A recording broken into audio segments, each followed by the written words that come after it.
आपको बताता हूँ, ठीक है। बेसिक्स जो भारतीय विद्यावन वाले हैं उन्होंने काफ़ी कुछ उसमें से सीख लिया है। तो ये जो रहेगा इनिशियल लेवल पे, कुंडली क्या है, ठीक है। जो ज्योतिष के लिए जो हम लोग देखते हैं तो सबसे पहले एक कुंडली होती है। कुंडली में 12 भाव होते हैं, 12 ही राशियां होती हैं, 9 ग्रह होते हैं और 27 नक्षत्र होते हैं, प्लस कारक, उसका भी विचार जरूर कीजिएगा, है ना। तो ये आपकी कुंडली होती है, इसी का एनालिसिस करना होता है। और अगर आप देखने में तो क्या लगा, कुंडली में क्या क्या है कंपोनेंट, 12 भाव, हाउसेस, 12 हाउसेस, 12 आपकी राशियां, एरीज से लेके पाइसेस तक, मेष से लेके मीन तक, और ग्रह सूर्य चंद्र से लेके शनि राहु केतु तक, और नक्षत्र अश्विनी भरणी से लेके रेवती तक। तो इतनी सी बात है बोलने में, लेकिन जब आप उसका कैलकुलेशन करने बैठोगे ना, इतने तरीके के लाखों की संख्या में उसके योग बनते हैं कि समझ में नहीं आएगा। तो इसको कैसे करें, उसका फिर मेथड है कि आप चीज़ों को कैसे इजी करें।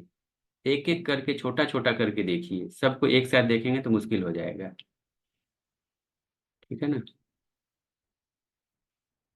सरस्वती महाभागे विद्ये कमल लोचने विद्यारूपी विशालाक्षी विद्याम देहि नमोस्तुते। तो सरस्वती माँ का आशीर्वाद लीजिए और हम आगे बढ़ते हैं। आज का ये 3 दिन का वेबिनार है ज्योतिष का, जो कि वैदिक ज्योतिष पे आधारित है, पराशरी पराशरी ज्योतिष। उसके 2 पार्ट हैं, एक तो गणित है और दूसरा फलित है। गणित पे हम कोई परिचर्चा नहीं करेंगे, वो टोटली कैलकुलेशन है। फलित पार्ट को हम यहाँ पे कवर अप करेंगे। और जैसे कि इस 3 दिन में क्या क्या होगा उसके बारे में आप लोगों को बता दूं, ठीक है। एक तो सिंपली हमारा एक एग्जाम्पल चार्ट होगा। उस एग्जाम्पल चार्ट पे जो कुंडली के जो भी मैं नियम बताऊंगा, जैसे कुंडली में मैं बताऊं कि ग्रह के बारे में, कि ग्रह उच्च का होता है ना। सूर्य कहाँ पे उच्च का होता है, मेष राशि में। चंद्रमा कहाँ पे उच्च का होता है, वृषभ राशि में। उसके बाद उस कुंडली में फाइंड आउट करेंगे कि क्या क्या लग रहा है। ग्रह नीच के होते हैं वो देखेंगे, मूल त्रिकोण राशियां कौन कौन सी होती है, स्व राशि कौन सी होती है, मित्र राशि कौन सी होती है, राजयोग क्या है, धन योग क्या है, ठीक है, दैन्य योग क्या है। भावों को समझेंगे, किस भाव से किस चीज का विचार करते हैं, त्रिकोण क्या है, केंद्र क्या है, उपचय भाव क्या है, त्रिशदाय क्या है, त्रिक भाव क्या है, किस चीज से किस चीज का विचार किया जाता है, शुभ हैं अशुभ हैं। पर्टिकुलर कुंडली के लिए, पर्टिकुलर लगन के लिए प्लैनेट शुभ अशुभ हो जाते हैं। नैसर्गिक शुभ ग्रह भी अशुभ काम कर सकते हैं, जैसे गुरु नैसर्गिक शुभ ग्रह है, शुक्र नैसर्गिक शुभ ग्रह है। वो भी अगर कुंडली में, उस पर्टिकुलर कुंडली में अशुभ स्थानों का स्वामी है, तो उसे आप बहुत ज़्यादा उम्मीद नहीं कर सकते हैं। तो पूरे ग्रहों के बारे में हम एक एक चीज़ देखेंगे। राशियों के बारे में, 12 राशियां हैं। 12 राशियां क्या बताती हैं, किस राशि ऋषि, आप लोगों ने पढ़ा होगा भारतीय विद्यावन वालों, पराशर ऋषि ने ज्योतिष के गुण बनाए बताए हैं। गणितेषु प्रवीणो यह शब्द शास्त्रे कृत सम न्यायविद बुद्धिमान देश दिक्कालज्ञो जितेंद्रिय ऊहापोह पटु होरा स्कंध श्रवण सम्मत हे मैत्रेय सत्यतांग याति तस्य वाक्यं न संशय। यानी वो बता रहे हैं कि ज्योतिष कौन हो सकता है, सच्चा अधिकारी कौन है ज्योतिष होने का। गणित में प्रवीण हो, क्योंकि सारा खेल कैलकुलेशन का है। शब्द, जो जब भी वो बोले बहुत नाप तोल के बोले, चीजों को सटीक विश्लेषण करके बोले। न्यायविद, जो भी प्लैनेट्स का कैलकुलेशन कर रहा है, सारे प्लैनेट्स का स्ट्रेंथ देखने के बाद उनका प्रॉपर न्याय करके कि ये आपकी कुंडली के लिए शुभ हैं अशुभ हैं, अच्छा करेंगे, कितनी स्ट्रेंथ है, कितना अच्छा करेंगे, इतनी उनमें क्षमता हो, बुद्धिमान हो, अपनी बुद्धि को अपने ज्ञान को बढ़ाता रहे। देश दिक कालज्ञ, देश दिशा और काल, आपके पास जो पूछने आया हुआ है वो किस जगह से आया हुआ है, उस जगह का स्ट्रेंथ क्या है, उस एटमॉस्फेयर में थॉट प्रोसेस क्या है, संस्कृति क्या है, सभ्यता क्या है, काल समय क्या है, किस समय के हिसाब से है। सब कुछ बदल जाता है, डाइवर्सिफाई हो जाता है। जैसे सिंपली एक एग्जांपल, कोई एक कुंडली, 3 कुंडली, एक ही कुंडली है 3 इंसान की। एक इंग्लैंड का रहने वाला, एक दिल्ली का है और एक गांव का है, लेडीज है। और मैरिड लाइफ इतनी खराब है, एकदम भयंकर खराब है। तो फॉरेन लैंड वाली तो तलाक ले लेगी, दिल्ली वाली सेपरेट हो जाएगी, सोचेगी इसके साथ नहीं रह सकते, ये राक्षस से पाला पड़ गया। जो गांव वाली है क्योंकि वहाँ के संस्कार ही नहीं है। डिवोर्स तो उनको समझ में नहीं आता, वो मार खाती रहेगी, गाली देते रहेगी, लेकिन फिर भी साथ रहेगी। तो यही है, देश काल पात्र का विचार करके आपको खाली कुंडली पे नहीं जाना चाहिए, उसका फैमिली, उसका बैकग्राउंड चेक करना बहुत जरूरी है। तो पुराने जमाने में जो लोग गांव में एस्ट्रोलॉजर होकर हुआ करते थे, उनकी भविष्यवाणियां काफी सटीक होती थी, क्योंकि वो पूरे गांव के सबको जानते थे। तो इसका हमेशा विचार करिएगा कि खाली कुंडली देख के कुछ नहीं बोलिए। पर्सन का स्ट्रेंथ आपको जानना जरूरी है, उसका बैकग्राउंड अगर जितना बेहतर आप जानेंगे उतना बेहतर आपकी भविष्यवाणी होगी। कई बार ब्लैंक भी पूछने आ जाते हैं, तब माँ शारदा का आशीर्वाद लीजिए और बताइए। मैं भी यही करता हूँ, कई बार चेक करने लोग आते हैं, अच्छा आप बताओ ये। तो इतना आपको हो जाना चाहिए कि उस समय जो वो आया है, कुंडली देख के पता चल जाती है, दशा अंतर दशा देख के, कि ये क्वेश्चन किस चीज के बारे में पूछेगा। ये करियर के बारे में पूछने आया है, ये अपने मैरिड लाइफ के बारे में पूछने आया है, कुछ और पूछने आया है। जिस हाउस के लॉर्ड्स की दशा अंतर दशा चल रही है, मेजरली जो है 70% उसी से रिलेटेड बैठा कहाँ है, ये सब मिला के आपको धीरे धीरे हो जाएगा। तो सबसे पहले एकदम सिंपल रखिए, एस्ट्रोलॉजी को अगर सीखना है तो आप 9 ग्रह हैं, एक आप हैं, कुछ आपके दोस्त हैं, कुछ दुश्मन हैं, कुछ न्यूट्रल हैं। वो न्यूट्रल आपके दोस्त के साथ बैठ गए तो आपके लिए दोस्त हैं, दुश्मन के साथ बैठ गए तो आपके लिए दुश्मन हैं। 12 घर हैं, आपके अपने घर हैं, कुछ आपके दोस्त के घर हैं, कुछ दुश्मन के घर हैं, कुछ न्यूट्रल लोगों के घर हैं। आप किस घर में जाके बैठ गए? दोस्त के घर में बैठ गए तो वेल एंड गुड, बहुत अच्छी स्थिति है। तरुण जी बुलाते रहते हैं, बोला मुझे कि ये आम बहुत अच्छा हुआ है, लीची बहुत अच्छा हुआ है, आइए खाने के लिए, है ना। मैं यहाँ चला जाऊँ इनके साथ तो बहुत अच्छी स्थिति मेरे लिए, और गलत जगह कहीं फंस जाऊं तो फिर दुश्मन के घर में चला जाऊं तो ये याद रखिए, दोस्त दुश्मन हमेशा अपने आप को आप वहां पे रिप्रेजेंट कीजिए कि मैं हूँ, मैं क्या कर रहा हूँ, तो आपको बहुत आसान होगा। वैसे ही 12 राशियां हैं और फिर 27 नक्षत्र है। कई बार क्या होता है कि दुश्मन के घर में आप फंस जाते हैं, लेकिन एक राशि में 2.25 नक्षत्र होते हैं, आप लोग को पता है। तो कोई एक नक्षत्र विशेष के अंदर आप बैठे हुए हैं, वो नक्षत्र आपका मित्र है, तो वहां पे ना शेयरिंग ग्रेस रहता है। और शुभ ग्रहों की दृष्टि, गुरु की दृष्टि हमेशा, राव साहब ने बोला है, गंगा जल का काम करती है ना। तो ये सब बातें होती है। सबसे पहले एक ब्लैंक चार्ट से शुरू करते हैं हम। ब्लैंक चार्ट से आप लोग के साथ शुरू करता हूँ। कहाँ गया भाव?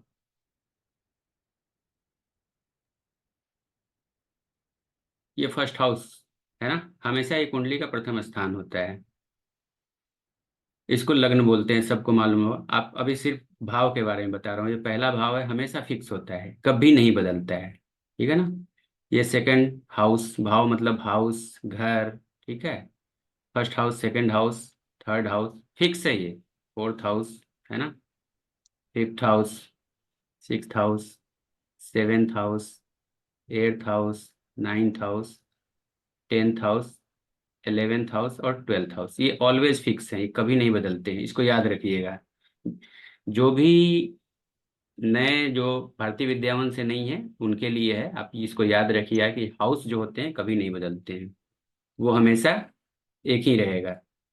जैसे यहाँ पे ये फर्स्ट हाउस हो गया, तो ये यही रहेगा फर्स्ट हाउस। ये सेकंड हाउस है, यही रहेगा। ये फोर्थ हाउस है, ये यही रहेगा। ये 11th हाउस है, यही रहेगा, ठीक है ना। ये याद रखिएगा, ये सेम रहता है, ये कभी नहीं बदलता है। पहली बात तो ये है, भाव कभी नहीं बदलता है, वो यही रहेगा। ओके, ये होपफुली क्लियर है आप लोगों को। जो नए लोग हैं उनको क्लियर होना चाहिए, पुराने साथियों को क्लियर है, क्योंकि आधे तो ज्योतिष हो चुके हैं, ठीक है। ये कभी नहीं बदलता है। अच्छा, इस भाव, ये खाली कुंडली है तो इसमें भाव का ही विचार करेंगे। कुछ हाउसेस जो हैं अच्छे होते हैं और कुछ हाउसेस बुरे होते हैं। तो त्रिकोण के स्वामी हमेशा शुभ फलदायक माने गए हैं। ये जो है फर्स्ट हाउस, ये त्रिकोण में आता है। ये फिफ्थ हाउस, यहाँ से काउंट कीजिएगा फर्स्ट, तो ये फिफ्थ हाउस होगा। ये त्रिकोण में काउंट होता है। और ये 9th हाउस, ये त्रिकोण में काउंट होता है। ये हाउस शुभ है, धर्म स्थान है कुंडली का। और इस हाउस के लॉर्ड हमेशा आपके लिए शुभ होते हैं। ये तीनों हमेशा फ्रेंड होते हैं, हमेशा दोस्त हैं। कोई भी आप लगन बना लीजिए, अगर फर्स्ट हाउस में 1 नंबर रखिए, मेष लगन या मीन लगन रखिए, 1, 5, 9 के जो लॉर्ड होते हैं एनी टाइम आपस में फ्रेंड ही होते हैं, आंख बंद करके। लग्नेश अगर 1 नंबर है वहां पे, आ, यहाँ पे 1 नंबर हम लिखते हैं, तो यहाँ पे 5 नंबर, और यहाँ ठीक है। पे 9 नंबर। ठीक है, मेष लगन की नहीं कुंडली वो हमने बना दी। मान लीजिए ये मेष लगन की कुंडली है, तो ये मेष लगन का स्वामी मंगल होता है। ये सिंह, 5 नंबर सिंह, सूर्य, 9 नंबर गुरु। तो मैं मंगल। यही कहते हैं ना। स्नेहा जी, एक बार माइक म्यूट कर लीजिएगा प्लीज। Thank you. तो हमेशा याद रखिए कि लगन जो होता है, और लग्नेश, लग्नेश का मतलब आपकी बात हो रही है, किसी और की नहीं हो रही है। तो ये पंचम और नवम के स्वामी आपके दोनों मित्र हैं। ठीक है, हमेशा आपके मित्र हैं, यानी क्या करेंगे, इन दोनों की जब भी बारी आएगी आपके लिए बेहतर करेंगे। अगर ये दोनों किसी तरीके से, एक की दशा एक की अंतर्दशा चल रही है और अच्छे कॉम्बिनेशन में है, आपके लिए बहुत बेहतर स्थिति है जीवन में। तो ये त्रिकोण के स्वामी हमेशा शुभ फलदायक होते हैं, इसको याद रखिए। उसके बाद केंद्र, फर्स्ट हाउस को केंद्र और त्रिकोण दोनों में काउंट किया जाता है। याद रखिएगा, फर्स्ट हाउस जो है केंद्र और त्रिकोण दोनों में है। ये 4 हाउसेस जो होते हैं इनको केंद्र हाउस कहते हैं। त्रिकोण आप समझ गए, 159 हाउसेस त्रिकोण, और 1 4 7 10।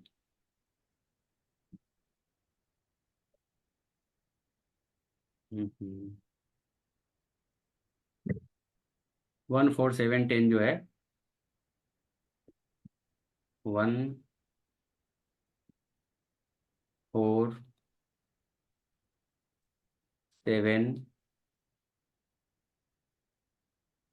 10, इसको, इन हाउसेस को केंद्र कंसीडर करते हैं, सेंटर हाउसेस।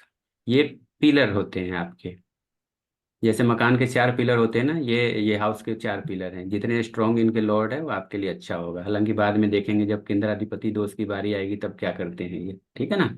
तो, तो ये केंद्र त्रिकोण आपको समझ में आ गया। अब जो होता है त्रिशदाय। हेलो भैया। हेलो, जी जी, किनसे बात हो रही है? हाँ पलाश। पलाश जी बोलें। भैया ये त्रिकोण वाले तो फ्रेंड होते हैं, और ये लगन वाले, ये चारों जो सेंटर के रहते हैं ये भी फ्रेंड रहते हैं क्या आपस में? नहीं, कोई ज़रूरी नहीं है। अभी आप लिखते रहिए जो भी आपका क्वेरी है ना, एक क्लास के अंत में हम इसको डिस्कस करेंगे।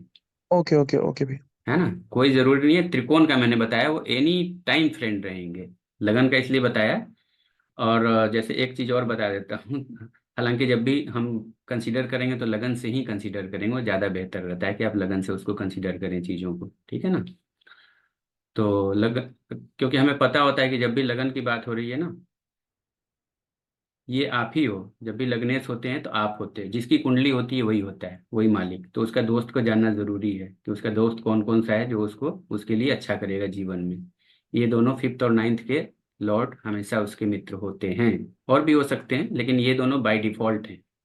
बाय डिफॉल्ट हैं, कोई भी आप यहाँ रख लें, 1 नंबर रखें, 2 नंबर रखें, 3 नंबर, 5 7 9 10 11 12, यहाँ और यहाँ के जो लॉर्ड होंगे ये तीनों आपस में हमेशा जो है फ्रेंड ही होंगे। फ्रेंड ही होना है, उपाय नहीं है उनके पास और कुछ होने का। ठीक है ना।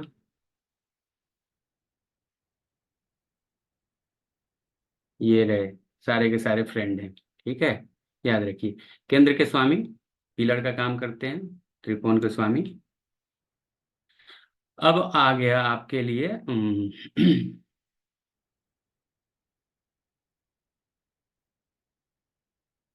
त्रिशदाय, त्रिशड आय। इनके स्वामियों को हमेशा अशुभ कहा गया है। कोई भी आप क्लासिक्स पढ़ेंगे, वृहत पराशर, घोड़ा, साहस, जातक, पारिजात, सारावली, मान सागरी, है ना, कल दीपिका, सारा पढ़ा हुआ है मैंने। इन सबको अशुभ बोला गया है, लेकिन जब आप फलित करोगे ना तो कहानी बदल जाएगी। ठीक है, कहानी बदल जाएगी, क्योंकि ये एकादश भाव है, लाभ का है। ये लाभ का है, तो इसका मतलब है कि जब जब इसमें बैठे ग्रह की दशा अंतर्दशा चलेगी या इसके लॉर्ड की दशा अंतर्दशा चलेगी, तो आपको किसी चीज की लाभ की संभावनाएं बढ़ जाएगी। डिपेंड करता है कि हाउस की लॉर्डशिप किसकी है, उस हाउस से रिलेटेड कुछ आपको मिलने वाला है ना। तो त्रि षड आय संभवतः इसलिए बोलते हैं, त्रि तीसरा, षड छठा, आय। इसको अशुभ इसलिए बोला गया है कि मान लो कि आपका थर्ड हाउस पराक्रम का भी है, ज्यादा पराक्रम बढ़ गया आपका, तो क्या करोगे आप, अड़ोसी पड़ोसी को तंग करोगे, टॉर्चर करोगे उसको, है ना। छठा भाव संघर्ष का है आपका, हमेशा किसी न किसी के साथ झगड़ा लड़ाई करने के लिए, रोग ऋण रिपु शत्रु का है। और एकादश भाव आय का है ना। जरूरत से ज्यादा आपके पास पैसा आ गया तो अहंकार बढ़ेगा, फिर दूसरे को नीचा दिखाओगे। तो त्रिसडाय इनके स्वामी को इसलिए अशुभ माना गया है, लेकिन उस समय के हिसाब से अशुभ माना गया था जब महाभारत कालीन के समय की है, पराशर ऋषि का ये, कि लोग के पास वर्ण व्यवस्था चार ही काम थे, खेती करो, है ना, एक बार अनाज लगा दिया, उसके 4 महीने बैठ के भजन कीर्तन कर रहे हैं। तो आज की डेट में ये कॉम्बिनेशन जो है कलयुग में थोड़ा उल्टा हो गया है, इसके बारे में फिर बात करेंगे, है ना। उसके बाद है हमारे ये छठा भाव, आठवां भाव, 12वां भाव, ये सब ना हाउस जो है स्ट्रगल के हैं, यहाँ पे जो भी आता है ट्रैप हो जाता है। लग्नेश अगर यहाँ पे आ गया तो थोड़ा उसके लिए मुश्किल है। लग्नेश आ गया अगर यहाँ पे, ये लग्न का स्वामी छठे में चला गया तो वो स्ट्रगल में चला गया, अब उसको कुछ भी पाने के लिए उसको स्ट्रगल करना होगा, ठीक है ना। आठवें में आ गया वो, सिक्स्थ हाउस का एडवांस वर्जन है वो, और ज्यादा दिक्कत है उसको हर चीज को पाने के लिए, डिपेंड करता है कि यार क्या योग बना हुआ है, कुछ राजयोग वगैरह बना हुआ है ना। मंगल लग्नेश है, वो छठे में आ जाए तो वो पुलिस में, सेना में कुछ अच्छा पद पोस्ट पे जा सकता है। वो एर्थ हाउस में आ जाए तो वो खुफिया विभाग है ना, छुपा हुआ घर है ना, खुफिया विभाग की संभावना हो सकती है। ट्वेल्थ हाउस में चला गया तो उसको पहले के जमाने में ठीक नहीं मानते थे, व्यय स्थान है, शरीर का व्यय हो जाएगा। अब तो विदेश है, लड़का विदेश जा रहा है हमारा, है ना। तो 3 6 11 के स्वामियों को खराब माना गया है। बाकी ये सेकंड हाउस,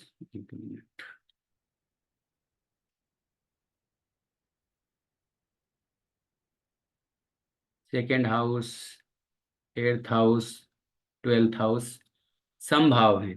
3 भाव जो हैं, 3 भाव शुभ हैं, 3 भाव अशुभ हैं,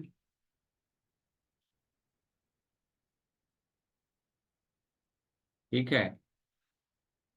और कुछ भाव जो हैं हमारे समभाव में आ जाते हैं, ये भी सम है, ये भी सम है, ये भी सम है। 3 ही शुभ हैं आपके। एक ये वाला बता देता हूँ, आपको पता है, first house, fifth house, ninth house शुभ भाव हैं। बोले देवन करना लगाना लो। अर्चना जी म्यूट कर लीजिए एक बार प्लीज। ये जो है fourth house, sorry seventh sir, sorry. House और 10th हाउस को भी सम माना गया है, साथ में सेकंड हाउस, एट्थ हाउस और 12th हाउस को भी सम माना गया है। 3 6 11 के स्वामी को अशुभ माना गया है, और इन हाउसेस को, इसको ऐसे समझिए आप, ठीक है। आगे और चलेंगे तो हम देखेंगे। तो अभी तक आपने देखा इस खाली कुंडली में कि भाव फिक्स होते हैं फर्स्ट हाउस से लेके 12th हाउस तक। कौन कौन से भाव आपके लिए शुभ हैं और कौन कौन से भाव आपके लिए अशुभ हैं, कौन कौन से हाउसेस न्यूट्रल हैं, ये देखा आपने, ठीक है ना।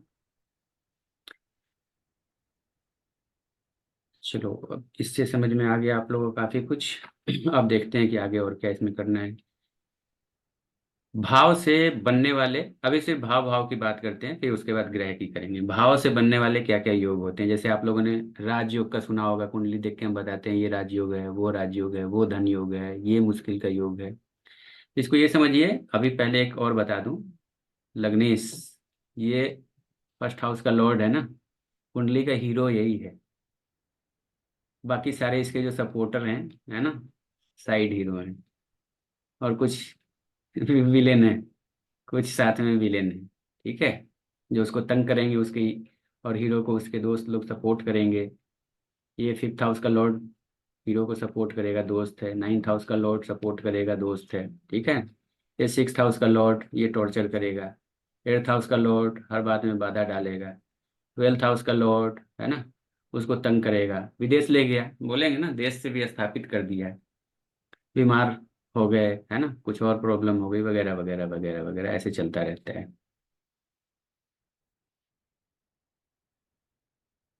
अब यहाँ पे हम और देखेंगे क्या क्या है इसको।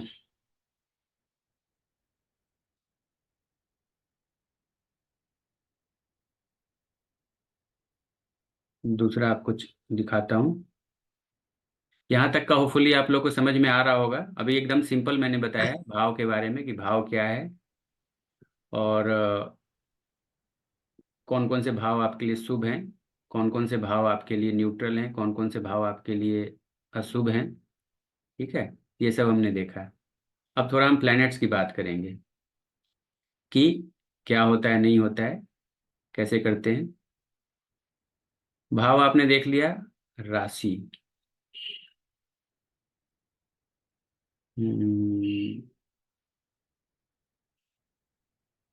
स्क्रीन शेयर करें पहले।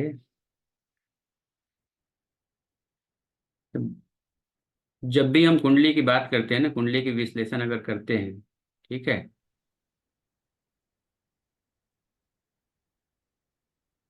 ये भाव के कारक ग्रह हैं। तरुण जी दिख रहा है ना? जी जी जी। जब भी आप कुंडली एनालिसिस करेंगे ना, तीन चीजें जरूर, तीन चीज को देखना ही पड़ता है। जैसे 10th हाउस का हम एनालिसिस कर रहे हैं, कैरियर का एनालिसिस कर रहे हैं, उसका क्या करेगा, नहीं करेगा, कितना करेगा, कितना राइज करेगा। तो सबसे पहले हाउस क्या स्टेटस देखेंगे, घर, उसके घर की क्या कहानी है, कितने शुभ या अशुभ प्रभाव में है। ठीक है, उसके बाद हम देखेंगे उस हाउस का लॉर्ड। जैसे यहाँ पे ये मेष लगन की कुंडली बनाई है, वैसे तो 1 2 3 4 जो लिखा हुआ है वो भाव भाव के लिए बताने के लिए लिखा है कि वो फर्स्ट हाउस है, सेकंड हाउस है, थर्ड हाउस है, लेकिन हम इसको मान के चलते हैं कि मेष लगन की कुंडली है। तो उसमें 10th हाउस का लॉर्ड सैटर्न हो जाएगा। तो सैटर्न का क्या कॉम्बिनेशन है उस कुंडली में, वो देखेंगे। और परमानेंट लॉर्ड कारक, लैंड लॉर्ड बोलिए, ये जो सैटर्न बोला कि हाउस का लॉर्ड है, वो तो किराएदार है ना। 1 से 12 तक कुछ भी वहां लिखा हो सकता है, तो वो किराएदार हैं, वो खाली करके चले जाएंगे। आपकी कुंडली में 10 लिखा हुआ है, मेरी कुंडली में कुछ और लिखा हुआ है, तरुण जी की कुंडली में कुछ और लिखा हो सकता है। लेकिन जो परमानेंट कारक है ना, वो लैंडलॉर्ड है, मकान मालिक है, वो उस घर के परमानेंट हैं। आपकी कुंडली में, मेरी कुंडली में, मोदी जी की कुंडली में, ट्रम्प की कुंडली में, अमिताभ बच्चन साहब की कुंडली में, सबकी कुंडली में कारक फिक्स रहता है। जैसे फर्स्ट हाउस का कारक सूर्य है, उसका ही विचार करते हैं जब हम फर्स्ट हाउस की बात करेंगे। सूर्य की क्या दशा है, उच्च का है कि नीच का है, दोस्त के साथ बैठा है, दुश्मन के साथ बैठा है, राजयोग में है, क्या कर रहा है, वो देखते हैं हम। फर्स्ट हाउस का कारक सूर्य है, ऑलवेज वही रहेगा। जैसे 3 चीज बताया, जब भी हम लगन की बात करेंगे तो लग्नेश का क्या पोजीशन है वो देखेंगे, लगन पे किस किस ग्रह का इम्पैक्ट है वो देखेंगे, वो कितने शुभ अशुभ प्रभाव में है, लग्नेश कितने शुभ अशुभ प्रभाव में है, और कारक सूर्य कितने शुभ अशुभ प्रभाव में है। इन तीनों का आपको पूरा विश्लेषण करना होगा, उसके बाद आप बता पाओगे कि वहां पे क्या हो रहा है, लग्नेश कितना पावरफुल है ना, जिंदगी में क्या क्या करेगा वो।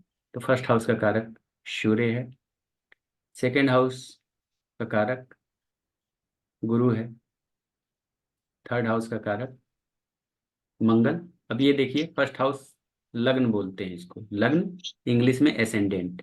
लग्न का मतलब क्या है, जब भी कोई इंसान पैदा होता है तो ईस्ट हॉरिजॉन पे, पूर्वी क्षितिज पे जो राशि उदय हो रही होती है उसको लगन बोलते हैं, उसको लगन बनाते हैं एसेंडेंट। तो फर्स्ट हाउस में जो राशि लिखी हुई हो, जैसे यहाँ 1 लिखा हुआ है तो मेष लगन उदय हो रही है जब भी इंसान पैदा हुआ, ठीक है ना। तो फर्स्ट हाउस शन उसका कारक हो गया, सेकेंड हाउस जुपिटर हो गया, द्वितीय भाव धन भाव है आपका, भाव पे भी आएंगे अभी, डिटेल में बताऊंगा। तो धन का स्थिति, जुपिटर क्या है, धन का कारक है, धन वही देगा। थर्ड हाउस आपका पराक्रम का है, तो उसका कारक मंगल है। थर्ड हाउस का स्थिति देखना है तो मार्स का भी स्थिति देखिए कितना पावरफुल है, आपको कितना बहादुर बनाता है या बचने वाला बताता है, झमेले से छोड़ो क्या। फोर्थ हाउस तो सुख भाव है, तो इसलिए चंद्रमा, सुखी रहेंगे तो मन जो है प्रफुल्लित रहेगा, खुश रहेगा, तो वो मून है। ठीक है, पंचम भाव विद्या बुद्धि का है, तो फिर गुरु महाराज के आशीर्वाद के बिना कहाँ विद्या मिलेगा, है ना। छठा भाव फिर संघर्ष का है, तो संघर्ष कौन करेगा, मंगल है, सेनापति साहब वही संघर्ष करेंगे, और लंबे समय तक संघर्ष की शक्ति, जुझारूपन शनि महाराज देता है, फाइटर स्पिरिट मंगल देता है, लंबे समय तक लड़ने की क्षमता, इसलिए मार्स और सैटर्न दोनों को 6th हाउस का कारक बनाया गया। सप्तम भाव आपका विवाह का है, वीनस की उसमें भूमिका आ ही जाती है, उसके बिना, है ना, शुक्र के बिना कुछ नहीं हो सकता है। अष्टम भाव आयु और मृत्यु का है, तो वहां का कारक सैटर्न, शनि महाराज है। नवम भाव भाग्य स्थान, धर्म स्थान, है ना, तो जुपिटर, फिर से धर्म का कारक पुरोहित जुपिटर बनेगा, और सूर्य है। 10th हाउस आपका करियर हाउस, सूर्य राज, राजा वही है ना, आपको नौकरी वही देगा, काम में या कुछ भी करोगे तो उसकी अनुमति लेनी पड़ेगी। सैटर्न नौकरी का, कर्म का कारक वही है। मरकरी 3 है, बुद्धि भी वही देगा काम करने के लिए। एकादश भाव फिर लाभ, किसी भी तरीके के लाभ के लिए दिमाग का होना जरूरी है ना। अब आप सोच रहे हो कि लाभ कैसे कमाया जाए, तो फिर से जुपिटर।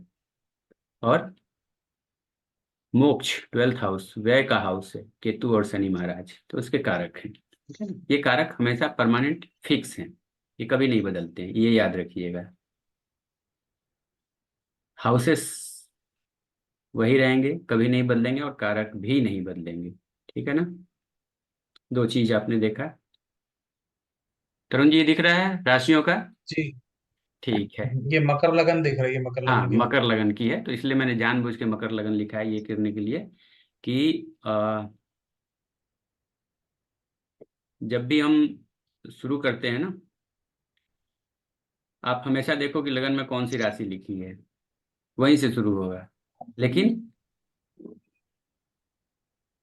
राशियां जो हैं वो फिक्स हैं, और उसके नंबर फिक्स हैं। जैसे ये मेष राशि है, तो इसके लिए 1 नंबर से शुरू होता है।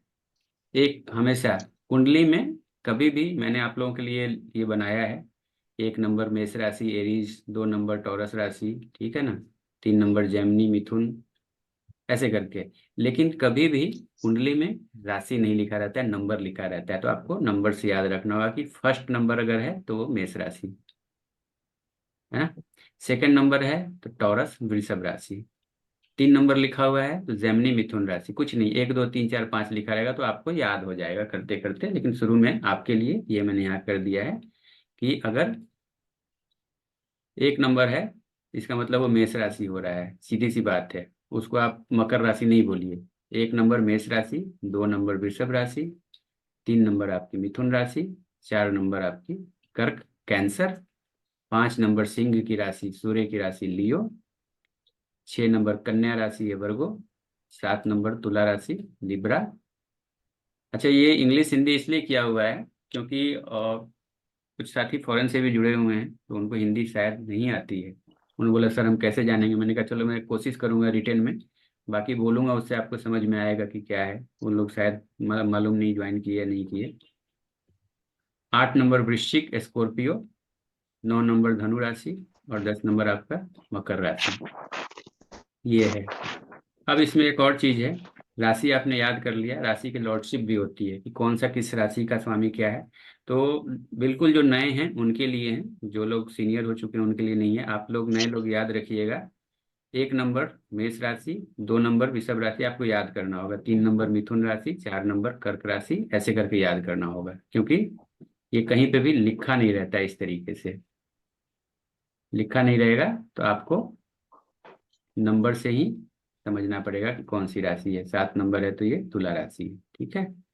और इनके लॉर्ड्स के बारे में भी आपको थोड़ा याद रखना होगा।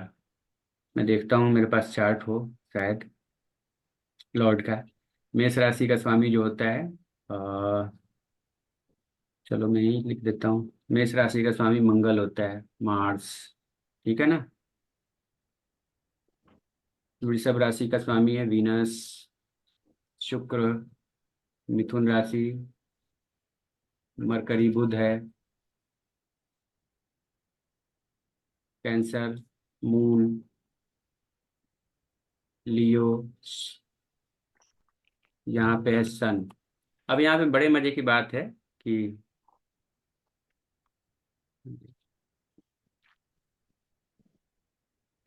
कहाँ गया, दूसरा जगह सिलेक्ट हो गया। सूर्य और चंद्रमा की एक ही राशि है, सूर्य और चंद्रमा की एक ही राशि है, बाकी सारे प्लैनेट्स की दो दो राशि हैं।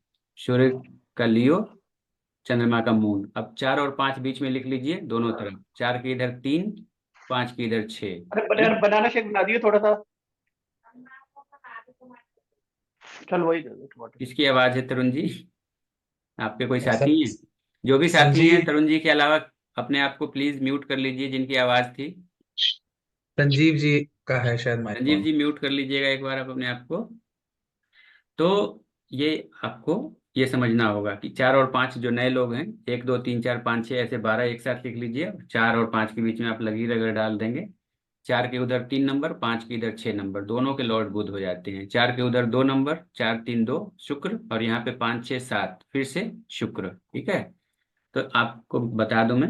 अब चलो ड्रॉ करके बताते हैं। तो 1 नंबर का मेष है, 2 नंबर का वीनस, 3 नंबर का मरकरी, 4 नंबर का मून, 5 नंबर का शन, 6 नंबर का फिर से मरकरी आ गया।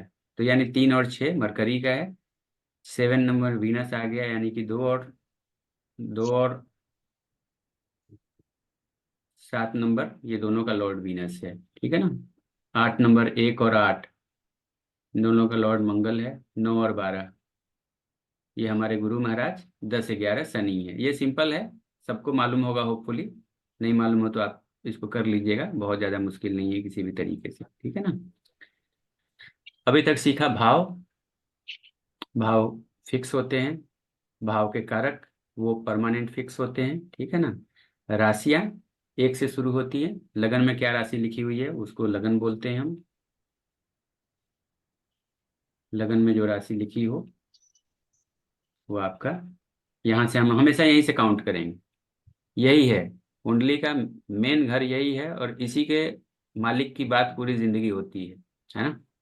इसी के मालिक की हम बात करते हैं कि ये कब क्या करेगा, कब इसकी शादी हो जाएगी, कब इसकी नौकरी लग जाएगी, कब ये घर बना लेगा, कब ये गाड़ी खरीद लेगा, कब ये विदेश चला जाएगा, है ना। किस किस चीज का इसको लाभ होगा, क्या क्या घाटा होगा, कब फंसेगा ये, कब निकलेगा ये, सब कुछ इसी से देखते हैं। तो ये फर्स्ट हाउस इसलिए केंद्र और त्रिकोण दोनों में आता है कि सबसे इम्पोर्टेंट हाउस है। बाकी कोई उसको मदद कर रहा है, कोई उसको है ना टॉर्चर कर रहा है, वो खेल चलता रहता है। तो 3 चीज की बात ये हो गई राशियों की बात। और चलो अब हम किस हाउस से किस चीज का विचार करते हैं। ठीक है ना, हाउसेस आपने देख लिया। हम उसके बाद ग्रह को देखेंगे कि क्या कर सकते हैं। तरुण जी दिख रहा है ये? जी जी, फर्स्ट हाउस शरीर, रंग रूप, आकृति। First house. और बड़ा करूं इसको, बड़ा दिख रहा है? हेलो। पहले भी दिख रहा था, कोई दिक्कत नहीं है। अच्छा, कोई दिक्कत नहीं है। जिनको नहीं मोबाइल दिख पे रहा। है ना वो जूम करके देख सकते हैं। मोबाइल में ये ऑप्शन है कि आप जूम कर सकते हैं। लैपटॉप पे बैठे हुए हैं तो आप अपने आप ऐसे बड़ा करके देख लेंगे। मैंने आपके लिए थोड़ा बड़ा कर दिया था।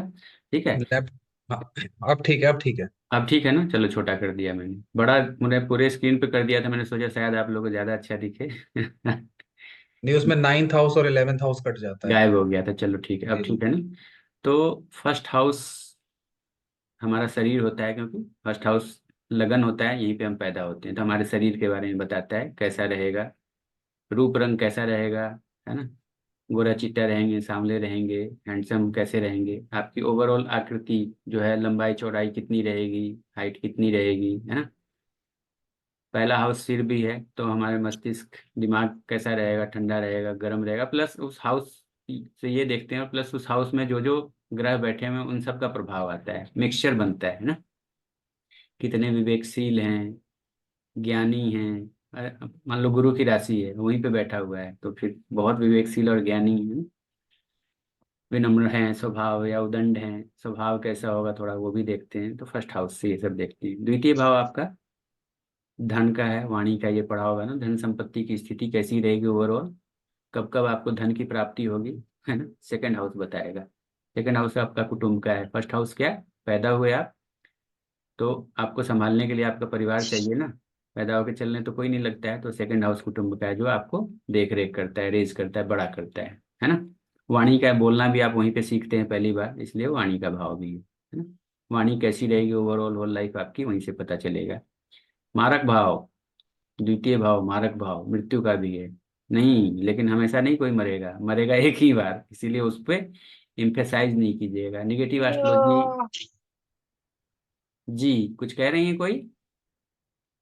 म्यूट कर लीजिए जो भी साथी हैं।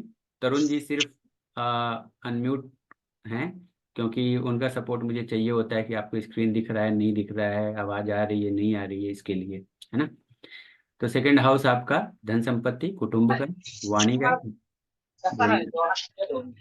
तरुण जी आपके साथी कोई हैं, उनको बोलिए आवाज बंद नहीं, कर। ये कोई ओप्पो CP ऐसे ज्वाइन है हेलो नाम कामना से। जी, आप हैं क्या? हाँ, हो गए, म्यूट हो गए। ओके, म्यूट हो गए ना। चलो ठीक है, नहीं तो मैं ही अभी करता, क्या करता है। तो द्वितीय भाव धन संपत्ति का है, आप कितना कमाएंगे, क्या स्थिति रहेगी जब भी द्वितीय भाव के स्वामी की दशा अंतर दशा चलेगी, दशमें से वहां बैठा हुआ है ना, तो धन योग हो जाएगा। या उस ग्रह, उसमें कोई ग्रह बैठा हुआ है, उसकी दशा अंतर दशा चलेगी तो धन की आमदनी की संभावनाएं बन जाती है। वाणी या ओवरऑल बताएगा वाणी कैसी रहेगी। आयु मृत्यु मारक भाव है, तो मृत्यु सेकंड हाउस के लॉर्ड की दशा अंतर दशा चलेगी, मृत्यु तुल्य कष्ट भी हो सकता है। जैसे आजकल सारे बच्चे आईटी वाले हैं, रात के 2-2 बजे तक काम करते रहते हैं, लाखों करोड़ों के पैकेज पे पहुंच गए हैं, तो मृत्यु तुल्य कष्ट में जी रहे हैं, सोने को नहीं मिल रहा है ना। और उसी पड़ोसी का है। मेडिकल एस्ट्रोलॉजी की बात करें तो आपकी दाई आंख का है, जब हम चिकित्सा ज्योतिष में जाएंगे तो नेक्स्ट ईयर आप लोग जाओगे। थर्ड हाउस पराक्रम भाव, आपके धैर्य का है, पराक्रम का है। इन जनरल हम पराक्रम बोलते हैं कि आप कोई भी काम आपको मिलता है, चैलेंज को कितना एक्सेप्ट करते हो, ठीक है ना। कि कुछ भी काम हुआ, मंगल आपका लग्नेश होके वहाँ बैठा हुआ है, कहीं और अच्छे कॉम्बिनेशन में राहु के साथ वहाँ पे है, तो हर चीज में कूद जाएगा एकदम, आ जाओ, बाद में देखेगा कि क्या होगा नहीं होगा, पहले कर देते हैं काम तमाम, है ना। तो पराक्रम का है, आप कितने पराक्रमी हो, कितने धैर्यवान हो। छोटे भाई बहन का भी वहीं से विचार किया जाता है कि छोटे भाई बहन आपके कब कब हो सकते हैं, वो भी कुंडली से पता चलता है। उनके साथ आपके संबंध कैसे रहेंगे। गुप्त शत्रु, है ना, छुप के आपके खिलाफ ना काम करने वाले, वो गुप्त शत्रु वहीं का है। हॉबीज का है, थर्ड हाउस हॉबीज, शौक, आपका कोई शौक हो, थर्ड हाउस से रिलेटेड कोई प्लैनेट्स की दशांतर दशा चल रही है या कुछ भी है, मान लो शुक्र वहां का लॉर्ड है ना, लगन में बैठा हुआ है।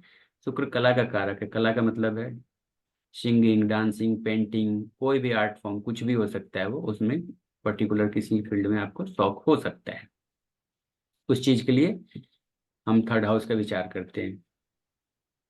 फोर्थ हाउस सुख का है, सुख का मतलब है तमाम तरीके के सुख। अब जहां से आप सुख देखोगे ना, दुख भी वहीं से दिखेगा, दुख के लिए कोई अलग भाव नहीं है, कोई अलग हाउस नहीं है। सुख की कमी है यानी कि दुख है आपके जीवन में, ठीक है ना। तो अगर फोर्थ हाउस पे बहुत ज्यादा मेलेफिक प्लेनेट, अशुभ ग्रहों का प्रभाव है, और डिपेंड करता है कहाँ कहाँ के लॉर्ड किस किस को देख रहे हैं, उसके हिसाब से आपके करियर में प्रॉब्लम हो सकती है, आपके मैरिज में प्रॉब्लम हो सकती है, आपके इमोशंस में प्रॉब्लम हो सकती है। डिपेंड करता है कहाँ कहाँ का लॉर्डशिप और कहाँ कहाँ के अशुभ प्लेनेट वहाँ पे टॉर्चर कर रहे हैं। या सुख की स्थिति काफी अच्छी है, अच्छे अच्छे ग्रह वहाँ बैठे हुए हैं, गुरु महाराज और भी अच्छे अच्छे। तो सुख का है आपका, माँ का घर है, आपकी माता का है, माता की स्थिति स्वास्थ्य कैसा रहेगा, माता के साथ आपके संबंध कैसे रहेंगे। लगने से अगर फोर्थ हाउस में आ गया तो माँ के साथ अपनी खुशी से अपनी माँ के पास गया है तो बेहतर स्थिति रहेगी। आपके घर का है, परमानेंट हाउस जो होता है, अचल संपत्ति जिसको घसीट के हम इधर उधर नहीं ले जाएं, घर संपत्ति भूमि का है, जमीन का है, ठीक है। मेडिकल एस्ट्रोलॉजी में हृदय का ऊपरी भाग, ओपन हार्ट सर्जरी के लिए ना, वही फोर्थ हाउस का हम विचार करते हैं। अगर उसमें बहुत ज्यादा मेलेफिक इम्पैक्ट है और सूर्य हृदय का कारक है, उसकी स्थिति खराब है, तो जब खराब दशा अंतर दशा आ जाए, है ना, मार्केश की, अष्टमेश की, द्वादशेश की, और बहुत सारी चीजें खराब है, तो ये सब दिक्कत हो सकती है। फोर्थ हाउस से इन सब चीजों का हम विचार करते हैं। फिफ्थ हाउस इन जनरल आपकी मेंटल इंक्लाइनेशन को बताता है कि आपके सोचने समझने का कितना, किस तरीके से सोचते हैं, कितना आपका ज्ञान है। तो विद्या का है, पढ़ाई लिखाई कैसी होगी, बुद्धि, सहज बुद्धि आपकी कैसी है, ठीक है। मैरिज हो जाती है तो उसके बाद संतान का वहीं से विचार करेंगे। धर्म क्रम, चूंकि वो पहला पांचवा और नवम भाव धर्म स्थान है, पहला पांचवा नवमा धर्म स्थान, 2 6 10 अर्थ, 3 7 11 काम, और 4 8 12 मोक्ष। धर्म अर्थ काम मोक्ष आप लोग को पता है ना। तो फिफ्थ हाउस धर्म का है, तो धर्म कर्म का विचार भी उससे करते हैं। और यश प्रतिष्ठा, उसका ही विचार करेंगे। हृदय रोग, मेडिकल एस्ट्रोलॉजी में 5th हाउस को आपका हार्ट वहाँ पे है, तो उससे संबंधित अगर बहुत ज़्यादा पीड़ित है तो उससे संबंधित कुछ दिक्कत हो सकती है। आगे बढ़ते हैं छठे भाव की तरफ। 6th हाउस इन जनरल संघर्ष का घर है। अगर वहाँ पे लग्नेश चला गया तो जिंदगी में हर चीज उसको थोड़ी सी देर से मिलेगी और पसीना टपका के मिलेगी, आसानी से नहीं मिलेगी। क्यों? वो संघर्ष के घर में चला गया। अब उसको कुछ भी लेना है तो आप संघर्ष कीजिए, है ना। तकाशीश कासल खेलिए पहले वहां जाके। तो क्या है? रोग का है। 6th हाउस रोग का है, कोई रोग बीमारी हो सकती है। ऋण का है, आप बड़े सारे आप डेट में चले गए, है ना। कई बार ये होता है कि बैंक से ऋण मिलेगा कि नहीं, मकान लेना है सर, बैंक से ऋण मिलेगा कि नहीं। 6th हाउस अगर स्ट्रांग है, लॉर्ड अच्छा है, लग्नेश अगर कुछ कॉम्बिनेशन बना के बैठा हुआ है, हाँ हाँ आपको मिल जाएगा, है ना। बड़ा अमाउंट है सर, हाँ मिल जाएगा, बताते हैं आके, हाँ सर मिल गया जब आपने बताया था। तो ये भी है, इसमें पॉजिटिविटी भी देखना है, ठीक है। क्योंकि क्या है ना, 3 6 11 त्रिश डाय है, लेकिन 3 6 और 10 11 उपचय भाव हो जाता है। मतलब अगर जब आप मेहनत करोगे तो आपको सफलता मिलेगी, ठीक है। वो रह गया, अभी बताऊंगा आपको। तो ये रोग का है। 6th हाउस इन जनरल अच्छा नहीं है, आप ये समझ जाइए। रोग व्याधि कुछ हो सकती है। ऋण का है, पैसे वैसे की तंगी हो सकती है, उधार वगैरह लेना पड़ सकता है। आपके शत्रु का है, शत्रु बढ़ जाएंगे, बिना बात के आपके शत्रु बन जाएंगे, आप नहीं भी चाहते हुए भी। प्रतिस्पर्धा का है, फाइटिंग स्किल है। अगर मंगल लग्नेश होकर वहां या कोई 3 6 11 में, क्रूर ग्रह को हमेशा अच्छा माना गया है। सूर्य हो गए, मंगल हो गए, शनि हो गए, राहु केतु, ये सब फाइटर हैं। वहां पे अच्छा माना गया, उनको फाइट करके आगे बढ़ेंगे, है ना। तो अगर कोई गवर्नमेंट जॉब की तैयारी कर रहे हैं या कुछ अच्छा करने की कोशिश कर रहे हैं और वो कॉम्बिनेशन बना हुआ है 6th हाउस में, कोई योग बना हुआ है, तो ऑब्वियसली आपको मिल जाएगा। इसका मतलब तो 6 खराब का मतलब इतना खराब नहीं है, लेकिन आपको स्ट्रगल ज्यादा करना पड़ेगा, बस यही है। इतनी सारी सारी चीजें वहां हैं तो बाय डिफॉल्ट चिंतित आप रहोगे ही, तो चिंता का भी है ना। अपयश का है, बैठे बिठाए आपको फंसा देगा, फंस जाओगे, आपके खिलाफ ना ब्लास्फेमी अफवाह उड़ने लगेंगी। फिर आप शोक मनाओगे, दुख में जाओगे कि ये क्या हो रहा है, और छोटी मोटी दुर्घटनाओं का, गिर गए, चोट लग गई, ये हो गया वो हो गया, इन सब का विचार हम 6th हाउस से करते हैं। आगे बढ़िए। 7वां भाव विवाह का है आपके। विवाह कब होगा वो 7वां भाव बताता है, ठीक है ना। जीवन साथी का, आपके स्पाउस का है, जीवन साथी कैसा होगा। 7th हाउस में जो राशि है, 7th हाउस का जो लॉर्ड है, 7th हाउस पे जिस ग्रह का प्रभाव है, और 7वें भाव का स्वामी और कारक कहाँ गए हैं, उसके हिसाब से आपके जीवन साथी का स्वभाव निर्धारित होगा, ठीक है ना। वासना, क्योंकि 7वां भाव विवाह का है तो आपका सेक्सुअल प्लेजर भी वहीं से फाइंड आउट करेंगे, देखते हैं, ठीक है ना। तृतीय भाव गुप्त शत्रु था, अब ये लग्नेश के आमने सामने खड़ा है तो प्रत्यक्ष शत्रु। तो कई बार स्पाउस को भी ना जीवन साथी भी आपका प्रत्यक्ष शत्रु होता है, यहाँ आपकी बात सुनने को तैयार ही नहीं होता है, आप कुछ भी बोलो नहीं जी ऐसे कैसे होगा, तो प्रत्यक्ष शत्रु का होता है। और आपकी व्यापारिक साझेदारी का भी। ये जीवन साथी बोले ना कि लाइफ पार्टनर, इंग्लिश में वही बोलते हैं ना पार्टनर, हमारे यहाँ हिंदी में बोलते हैं जीवन साथी, इंग्लिश में लाइफ पार्टनर। तो इंग्लिश वालों का पार्टनर बदलता रहता है, 4 5 शादी करते ही हैं, है ना। तो वो साझेदारी का है, तो व्यापारिक साझेदारी भी आप वहीं से देखेंगे। विदेश यात्रा, राव साहब ने बताया था कि 7th से 9th से और 12th हाउस से विदेश का आप विचार करें, है ना। विदेश यात्रा, अगर सप्तमेश की दशा अंतर दशा चल रही है, विदेश जाने की कोशिश कर रहे हैं तो आप जा सकते हो। और मारक भाव है तो वहाँ पे मृत्यु तुल्य कष्ट हो सकता है। उम्र हो रखी है, बहुत ज्यादा आप बीमार हैं और खराब ग्रहों की दशा अंतर दशा चल रही है, मृत्यु भी हो सकती है। देखिए इन सब चीजों से भयभीत होने की जरूरत नहीं है कि हर बार मृत्यु ही हो जाएगी, ऐसा नहीं है। कभी उसकी महादशा चलेगी। 7वें भाव का स्वामी मान लो शुक्र है, यहाँ पे 7th हाउस लिखा हुआ है तो मानते हैं उसकी दशा चल गई। अब 20 साल तक कब मरते रहोगे, ऐसा तो पॉसिबल नहीं है ना। बहुत सारी बातें, 2nd हाउस का भी लॉर्ड है, पैसे की प्राप्ति भी होगी, है ना। तो जब हम पैसा कमाने पे लग जाते हैं बुरी तरीके से, तो खाना पीना सोना जगना सब भूल जाते हैं। तो हमेशा जब देखो, जैसे तरुण जी को बीच बीच में नींद आ रहा है ना, तो उसको बोलते हैं मृत्यु तुल्य कष्ट, सोने को नहीं मिल रहा है यार, पैसा तो बहुत आ रहा है, सो नहीं पा रहे हैं, इसका मतलब ये हुआ। तो किसी भी चीज में पॉजिटिव निगेटिव एस्पेक्ट्स है, लेकिन पूरा कैलकुलेशन करने के बाद ही पता चलेगा कि वहां पे वो कुछ बढ़िया हो रहा है जिसको आप इनिशियल लेवल पे खराब देख रहे हैं। अगले भाव की तरफ चलते हैं, कुंडली का 8वां भाव मृत्यु का बोलते हैं, आयु और मृत्यु, कितनी लंबी आपकी आयु है, मृत्यु कब होगी, कैसी रहेगी। अब मृत्यु का विचार हम ज्यादा करते नहीं है ना, लेकिन आयु मृत्यु का वहीं से देखते हैं। बड़ी दुर्घटना, छठा हाउस है, छोटी मोटी दुर्घटना, बड़ी दुर्घटना का है ये, कि हाथ पैर टूट जाए, है ना, खून निकल जाए, सिर फट जाए, इवन इतनी ज्यादा दुर्घटना हो कि इंसान मर भी जाए। अगर कोई खराब ग्रह वहां पे राहु केतु है, मंगल ये सब बैठा हुआ है, तो शुक्र का कॉम्बिनेशन है, मंगल का कॉम्बिनेशन है, वाहन से दुर्घटना और उसके कारण हाथ पैर टूट जाना, या फिर और भी कोई दिक्कत। असाध्य रोग, लंबे समय तक चलने वाली बीमारी, ऐसा रोग हो जाता है ना, जैसे हम डायबिटीज हो गए, कुछ हाइपरटेंशन, ये सब बड़ा लंबे समय तक चलता है, जाता नहीं है जल्दी। तो 8th हाउस से लंबे समय तक चलने वाली बीमारी, डिपेंड करता है कि उस हाउस में जिस ग्रह की दशा चल रही है वो बैठा हुआ है। जैसे मेरी एक क्लाइंट है, चंद्रमा कर्क लगन है, और अष्टम भाव में चंद्रमा और शनि दोनों बैठे हुए हैं, अष्टमेश सप्तमेश प्लस अष्टमेश, शनि लग्नेश चंद्रमा को लेके बैठा हुआ है।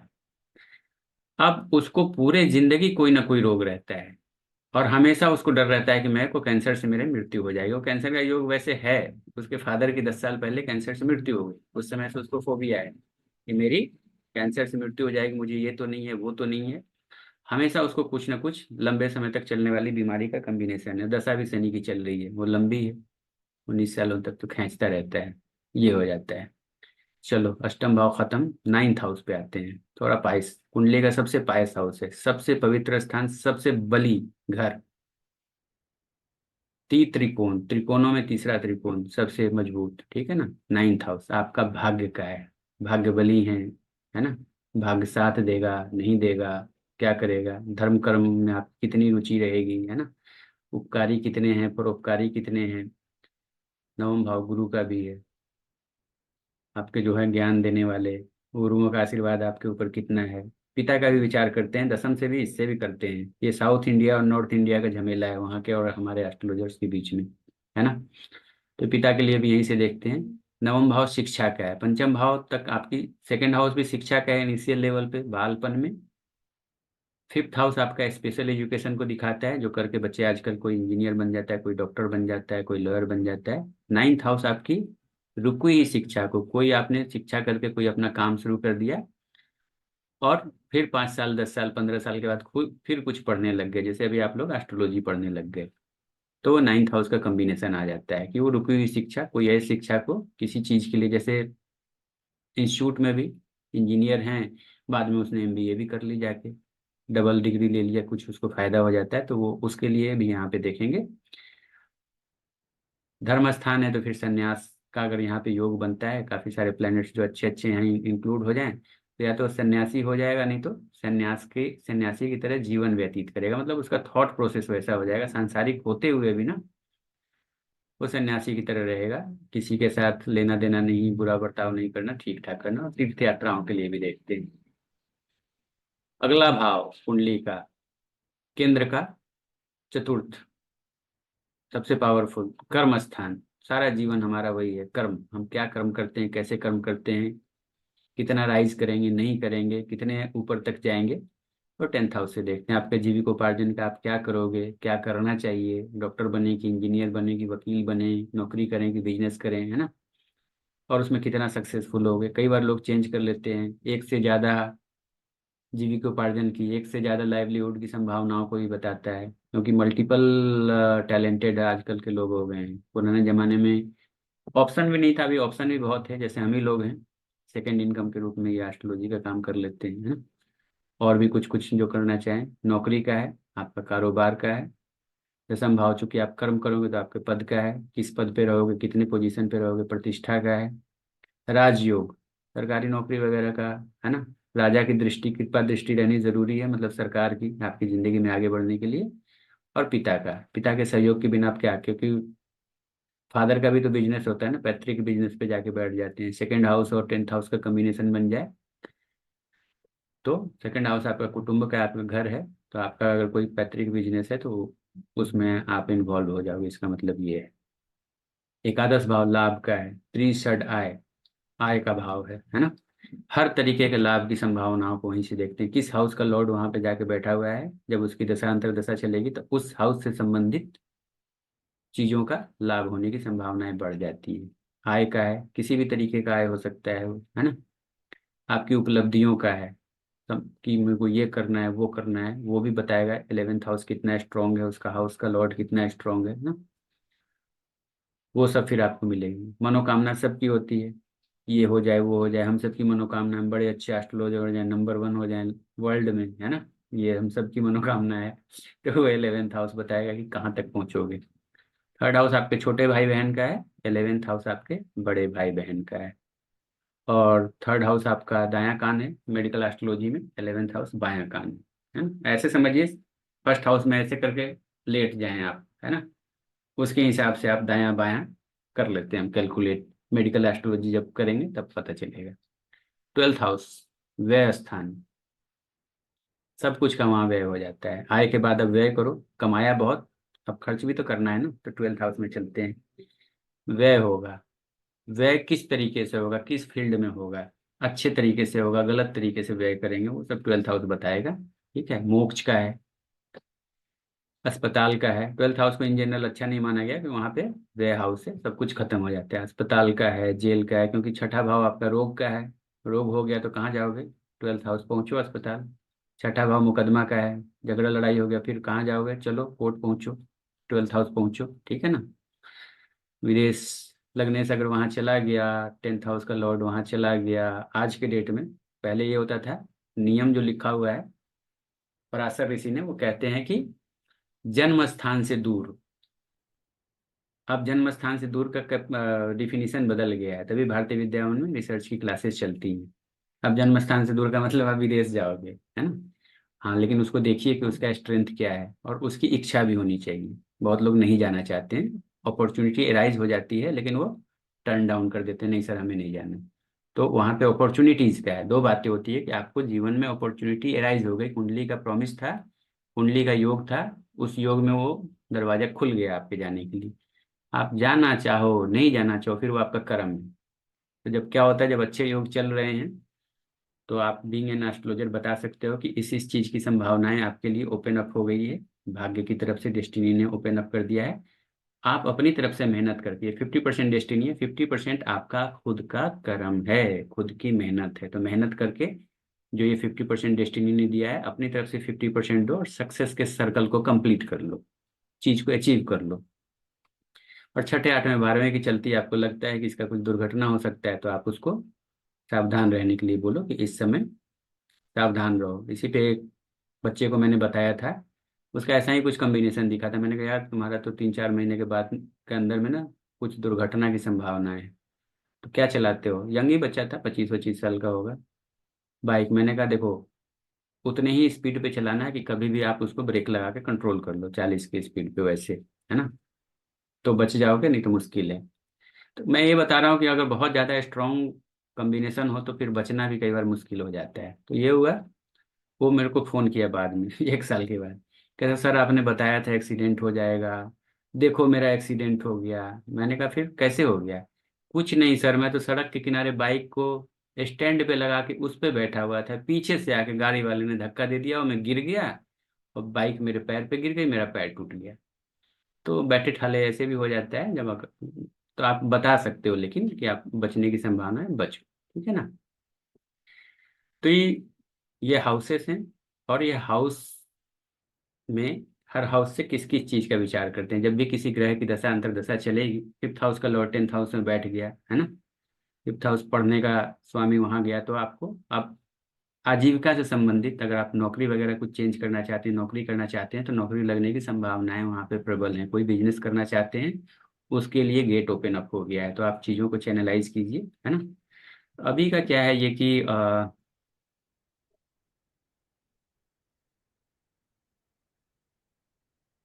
अभी का क्या है कि कुंडली में इतने हाउसेस हैं, लेकिन सारा का सारा कहानी ना 3, 6, 11 के स्वामियों को हम अशुभ मानते हैं। ये थर्ड हाउस, ये 6th हाउस, और ये 11th हाउस, इसके स्वामियों को अशुभ माना गया है ना।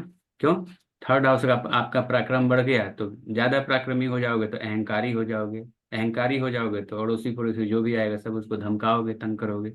6th हाउस, लड़ाई झगड़े की टेंडेंसी रहेगी हमेशा, जो आ जाए उसी के साथ आ जाओ, है ना, लाभ भाव। अब क्या है, ये सारी आज के डेट में सारी कहानी है ये। सबसे पहले हम क्या सोचते हैं, सबसे पहले हमारी कहानी आती है, आ, इसको पहले खत्म करो। सबसे पहले कुछ बात होती है, हम सोचते हैं, थॉट प्रोसेस हमारा क्या है, किसी भी तरीके का लाभ का है। 11th हाउस हमेशा एक्टिव है हमारा, एनी टाइम कुछ भी। अच्छा, ये कैसे हो सकता है, पहले हम कि ये सब कर रहे हैं तो बहुत अच्छी बात है, हमको भी करना चाहिए, इसमें लाभ है ना। उसके लिए हम क्या करेंगे, उसकी तैयारी करेंगे, पराक्रम को बढ़ाएंगे, है ना। जब आप उस चीज को पाने लायक उतना पराक्रम कर लिया, तब फिर आप संघर्ष करोगे, 6th हाउस, ठीक है। संघर्ष करोगे और फिर वो 10th हाउस एक्टिवेट हो गया, कर्म करने लगे, और फिर वो 10th हाउस एक्टिवेट हो गया, तो उसका मतलब क्या है कि आपको लाभ की जो संभावनाएं हैं बढ़ गई। तो आज की सारी कहानी 3 6 11 पे है। इसके स्वामी को अशुभ माना गया है ना।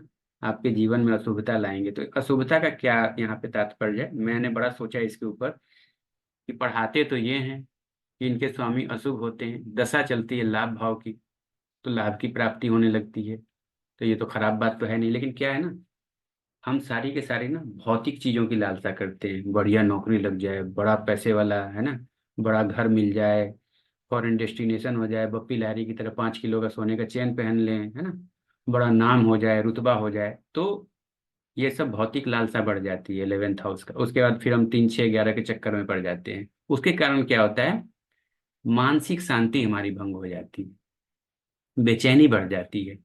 शायद इसलिए इनके स्वामी को अशुभ माना गया है। और आपने एक्वायर कर लिया, अचीव कर लिया, वेल एंड गुड। नहीं कर पाए किसी भी तरीके से तो फ्रस्ट्रेटेड हैं आप, दुखी हैं, हमने इतने मेहनत की, ये चीज़ नहीं मिली, ये चीज़ नहीं मिली, वो चीज़ नहीं मिली, अपना स्वास्थ्य खराब कर रहे हो उसके चक्कर में, है ना। तो 3 6 11 का ये हाल है, इसलिए इनको खराब माना गया है, ठीक है। और इतना तक होपफुली सबको अच्छे से समझ में आ गया होगा। जो लोग नए साथी हैं, जिनको एस्ट्रोलॉजी नहीं आती है, उनकी बात कर रहा हूँ, बाकी जो साथी हैं उनको तो ये सब होपफुली पहले से ही पता है।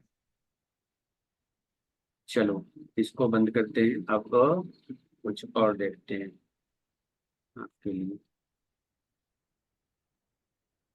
हम्म तो यहाँ तक आप लोग को समझ में आ रहा होगा, है ना, भाव, भाव के कारक, राशि, ये नए नए लोगों के लिए। आप लोगों ने भी सब यही पढ़ा होगा भारतीय विद्या में तक, राशि, राशियों के स्वामी, है ना, क्या होगा नहीं होगा। अब देखते हैं और आगे शेयर करूँ कुछ आपके साथ पहले। हम्म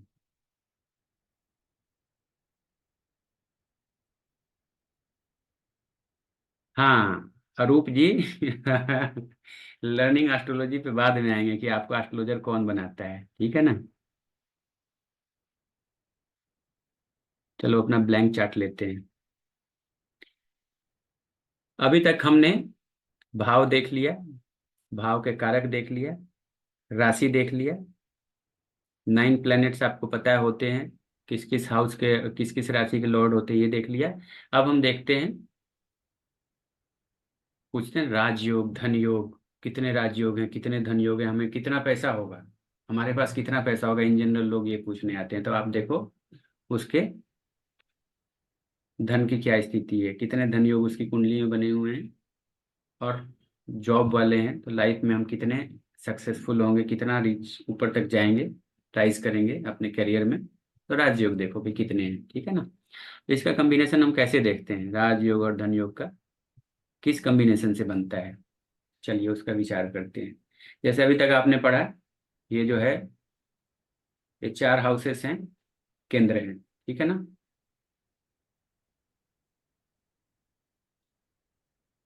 ये फर्स्ट हाउस, इसको लगन और त्रिकोण दोनों में काउंट करते हैं। ये 4th हाउस, ये केंद्र है। ये 7th हाउस, ये केंद्र है। ये 10th हाउस केंद्र है, सेंटर पॉइंट है, ठीक है ना। और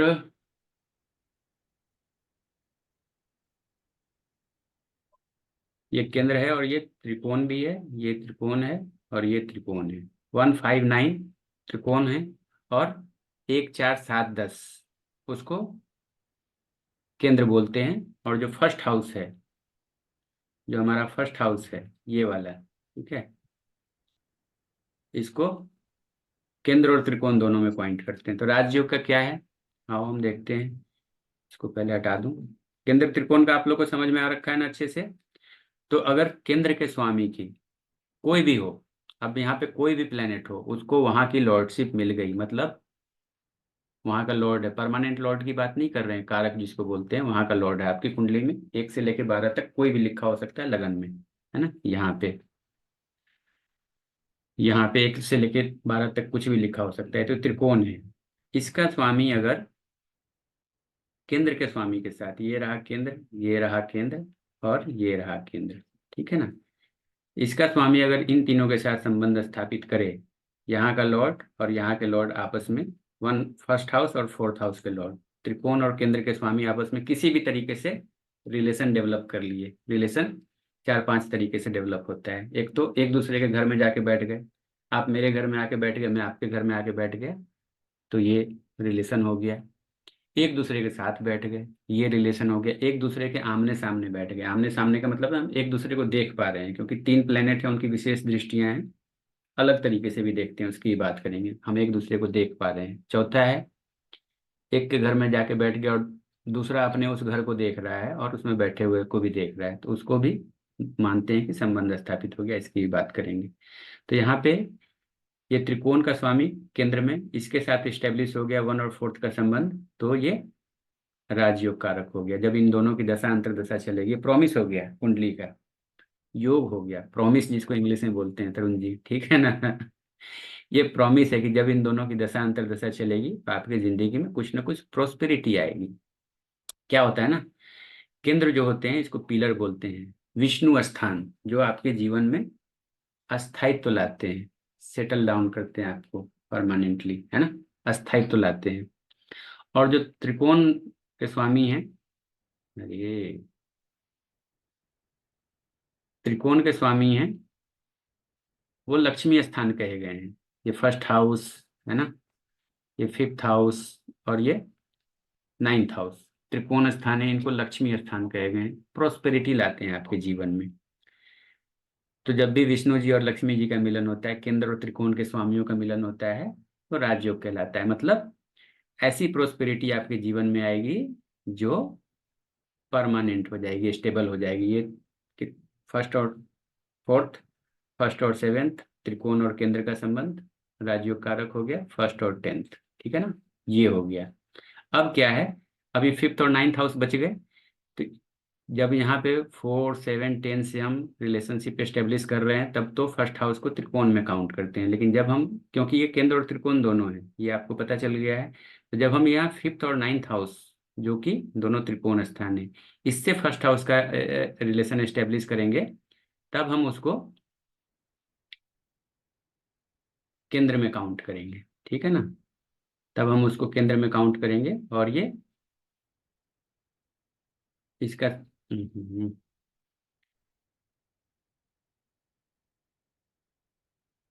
और इसका संबंध जब इससे हो जाएगा, तो केंद्र त्रिकोण का संबंध हो गया, फर्स्ट हाउस और 5th हाउस, 9th हाउस और फर्स्ट हाउस, ये दोनों त्रिकोण हैं। त्रिकोण के स्वामी फर्स्ट हाउस केंद्र के स्वामी से जाके मिल गए, त्रिकोण के स्वामी केंद्र के स्वामी से जाके मिल गए, ठीक है ना। तो 1 का 4 से, 5 से, 7 से, 9 से, 10 से रिलेशन किसी भी तरीके से डेवलप हो गया। मैंने बताया, एक दूसरे के घर में बैठ जाएं, एक दूसरे को देख रहे हो, आमने सामने हो, एक साथ बैठ जाएं, एक के घर में बैठे हो, दूसरा देख रहा हो, है ना, तो उसके भी बात करेंगे, वो भी आपको बताऊंगा कैसे देखते हैं, तो राजयोग हो जाता है, ठीक है। तो इस तरीके से हो गया। अब इसको एक बार, और ये 5th हाउस है हमारा, तो लगन से हमने देखा, अब हम 5th हाउस से देखते हैं। 5th हाउस और 9th हाउस को ऐसे बनाते हैं, और तब हमारा जो है ये केंद्र हो जाएगा सारा का सारा, ठीक है ना। अब यहाँ पे है कि अगर इनमें रिलेशन एस्टेब्लिश, त्रिकोण का स्वामी पंचम का स्वामी 4th से रिलेशन एस्टेब्लिश करे, इन दोनों का किसी तरीके से ये एक दूसरे के घर में बैठ जाएं, 7th से रिलेशन एस्टेब्लिश करे, 10th से करे, और फर्स्ट हाउस के लॉर्ड के साथ करे, आपस में किसी भी तरीके से संबंध बनता है, तो ये राजयोग कारक होता है। विष्णु जी और लक्ष्मी जी का मिलन हो गया, जब भी उनकी दशा अंतर दशा आएगी, प्रोस्पेरिटी आपके जीवन में होगी, ऐसी प्रोस्पेरिटी जो परमानेंट हो जाए, अस्थायित्व दे दे आपको, ठीक है ना। वैसे ही ये इधर का भी है, वैसे ये 9th हाउस का लॉर्ड है, ये सप्तम से संबंध स्थापित करे, 10th से करे, फर्स्ट हाउस के लॉर्ड से करे, और 4th हाउस, तो राजयोग कारक हो जाते हैं, ठीक है ना। चलो ये सब तो हो गया, बहुत बढ़िया। अब हम देखते हैं, हाँ इतना आपको समझ में आ गया होगा होपफुली। अरुण जी, अब जी जी ये जी आपने जी, आ देखा रहा है ना, समझ में। होपफुली सारे साथियों को आ रहा होगा, जी जी जी। सबको आ रहा है ना। जिनका जिनका कैमरा ऑन है, अगर समझ में आ रहा है तो थम्स अप कर दीजिए एक बार। चलिए वेरी गुड, बाकी सारे साथी, हाँ ठीक है, कैमरा ऑन रखे, नहीं तो पता चलेगा कि सो गए आप लोग, मुझे पता ही नहीं चलेगा मैं पढ़ा रहा हूँ कि सुला रहा हूँ। ठीक है ना, बहुत बेहतर, सब आ रहा है समझ में, सब जैसे आ रहा है जो ना। आप बता। जी जी जी। चलें, बहुत अच्छी बात है, सब आ रहा है तो समझ में। और यहाँ पे ब्लैंक चार्ट,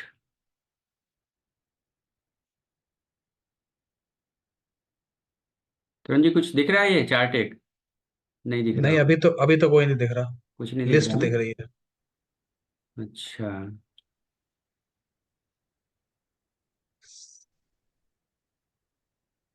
स्क्रीन शेयर, रुके, को बंद करता हूँ अभी, ब्लैंक चार्ट।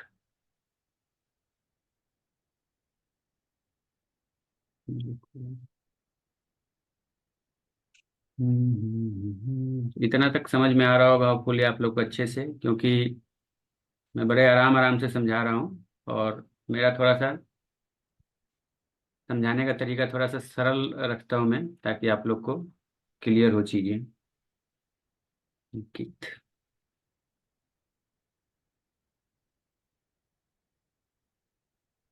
चलो अब देखते हैं।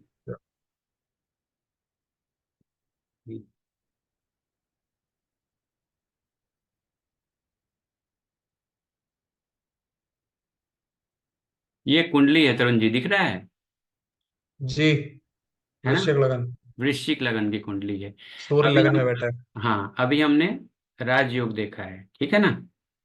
राजयोग देखा है, और जो जो चीज देखी है उसको देखेंगे यहाँ पे, तो यहाँ पे फाइंड आउट करेंगे कि कौन कौन सा राजयोग है, ठीक है। जैसे हमने बताया कि त्रिकोण के स्वामी जो हैं, केंद्र के स्वामी के साथ कॉम्बिनेशन में है, तो राजयोग है। यहाँ पे हम देखेंगे वृश्चिक लगन, इसका लॉर्ड होता है मंगल, ठीक है। मंगल किस किस के साथ कॉम्बिनेशन में, हम पता लगाएंगे कि राजयोग में है कि नहीं है। तो राजयोग का मैंने क्या बताया था, मंगल कहाँ गया, 10वें भाव में गया, ठीक है ना। और दशमेश के साथ राशि परिवर्तन में है बेसिकली, 10वें भाव के स्वामी सूर्य के साथ राशि परिवर्तन में, तो ये राजयोग हो गया। क्यों, क्योंकि ये जो फर्स्ट हाउस है त्रिकोण है, ये त्रिकोण में आ जाता है, और ये 10th हाउस केंद्र में आ जाता है, दोनों के स्वामी एक दूसरे के घर में चले गए, ठीक है ना। तो ये राजयोग हो गया, पहला राजयोग हमने फाइंड आउट किया। दूसरा फाइंड आउट करें, दूसरा क्या हो सकता है, 7 8 9, एक क्षेत्र दृष्टि संबंध भी होता है, और भी कुछ होता है। यहाँ पे हम डायरेक्ट देखते हैं कि कौन किसके साथ इन्वॉल्व है। यहाँ पे देखिए, राजयोग ने एक धन योग है, जब धन योग की बारी आएगा तब बताऊं। एक राजयोग ये दिख रहा है, और किसी का संबंध बन रहा है शनि का किसी के साथ, शनि यहाँ बैठा हुआ है, लेकिन इसको राहु केतु के साथ है। यहाँ पे एक और नियम है, राहु केतु का भी याद आ गया, इस कुंडली में दिख गया। राहु केतु भी राजयोग कारक हो जाते हैं जब वो त्रिकोण में, यहाँ पे इसको 5th 11th एक्सिस को और 9th 3rd एक्सिस को त्रिकोण में काउंट करते हैं राहु केतु के लिए, ठीक है ना। क्योंकि राहु केतु तो हमेशा एक दूसरे के अपोजिट होते हैं, यहाँ से वहां तक, है ना। तो इसका मतलब है कि यह देखिए, 10th के लॉर्ड के साथ, केंद्र के स्वामी के साथ त्रिकोण में अगर बैठे तो योग कारक होता है। तो यहाँ पे राहु केतु जो है शनि के साथ, जो कि 4th हाउस का लॉर्ड है, केंद्र का स्वामी त्रिकोण में उसके साथ बैठ गया, तो योग कारक हो गया, ठीक है ना। दूसरे तरीके से एक और, शनि और गुरु का भी संबंध बन रहा है यहाँ पे, शनि और गुरु का संबंध बन रहा है। शनि जो है फोर्थ हाउस का लॉर्ड, फिफ्थ हाउस में शनि की राशि में बैठा हुआ है और 10th एस्पेक्ट से उसको देख रहा है। ग्रहों की दृष्टि अभी बताऊंगा, नए लोगों साथियों को नहीं समझ में आएगा, आप लोग को तो मालूम है ये बन रहा है, ठीक है। तो इस तरीके से हम राजयोग फाइंड आउट करते हैं। अब मुझे लगता है उसके पहले मुझे ग्रहों की दृष्टि बतानी चाहिए, वो ज़्यादा जरूरी है, ऐसे नहीं समझ में आएगा। ब्लैंक चार्ट पे अपने चलते हैं, ग्रहों की दृष्टि बात कर लेते हैं, क्योंकि मैंने बता तो दिया कि शनि 10th दृष्टि से देख रहा है, लेकिन नए साथी तो कहेंगे ये क्या हो गया, है ना। तो सारे ग्रह जो होते हैं, जितने भी प्लेनेट हैं, वो अपने से सप्तम भाव को देखते हैं। जैसे कौन कौन से ग्रह हैं जो सप्तम भाव को देखेंगे? सन है, मून है, मरकरी है, वीनस। ये 4 प्लेनेट जो हैं, सन, मून और मरकरी और वीनस, इनकी एक ही दृष्टि है, सप्तम दृष्टि। ये सारे के सारे अपने से 7वें घर को देखते हैं, ठीक है ना। अपने से 7वें घर को देख रहे हैं। मून भी देख रहा है, मरकरी भी देख रहा है, वीनस भी देख रहा है, और कोई दृष्टि नहीं है, ठीक है। इसके अलावा 3 प्लेनेट और हैं, उनकी विशेष दृष्टियां हैं, मंगल की, गुरु की और शनि की, जो पृथ्वी के दूसरी तरफ हैं, बाह्य ग्रह उनको बोला जाता है। अब ये ऐसे समझिए, सबने हमने स्कूल कॉलेज में पढ़ा है, जो आगे बैठता है वो ब्लैक बोर्ड को देखता है, टीचर को देखता है, लेकिन जो पीछे बैठता है वो पूरे क्लास को मॉनिटर करते रहता है। तो ये लोग पीछे हैं, पीछे से सबको देखते रहते हैं। तो याद रखिए, सन, मून, मरकरी और वीनस, इन सब की एक ही दृष्टि है, सप्तम दृष्टि। जहाँ पे बैठेंगे वहां से बिल्कुल सामने 180 डिग्री पे उस वहां पे देखेंगे, उस घर को देखेंगे। उस घर में अगर कोई बैठा हुआ है तो उसको देखेंगे, और कोई दृष्टि नहीं है। और उनके साथ में जो बैठा हुआ है, लेकिन देखेंगे वो सिर्फ सामने वाले। होपफुली नए लोगों को क्लियर है, बाकी साथियों को तो पता ही है, कोई दिक्कत नहीं है। बाकी 3 प्लेनेट हैं, उनकी विशेष दृष्टियां हैं। मार्स,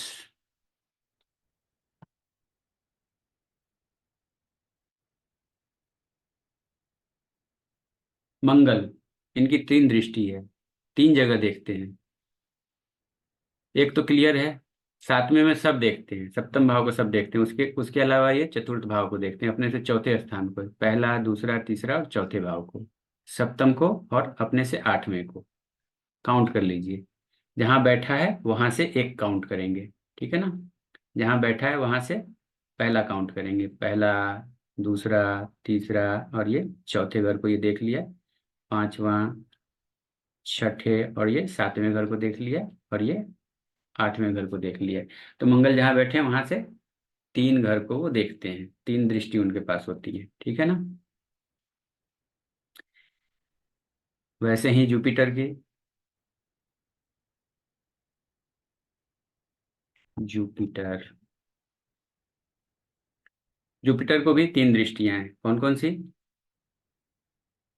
अपने से पंचम स्थान, 5वें घर को, आपकी विद्या बुद्धि को, अगर लगन में बैठ गया तो, सप्तम भाव, जीवन साथी, विवाह को, और नवम भाव, भाग्य स्थान को। ये 3 जगह को देखते हैं, जहां पे भी बैठे। मैं यहाँ पे इसलिए रख रहा हूँ ताकि आपको समझने में आसानी हो। और मुझे लगता है कि अगर मैं यहाँ से नहीं समझने में आसानी हो, अगर मैं यहाँ लिखूँ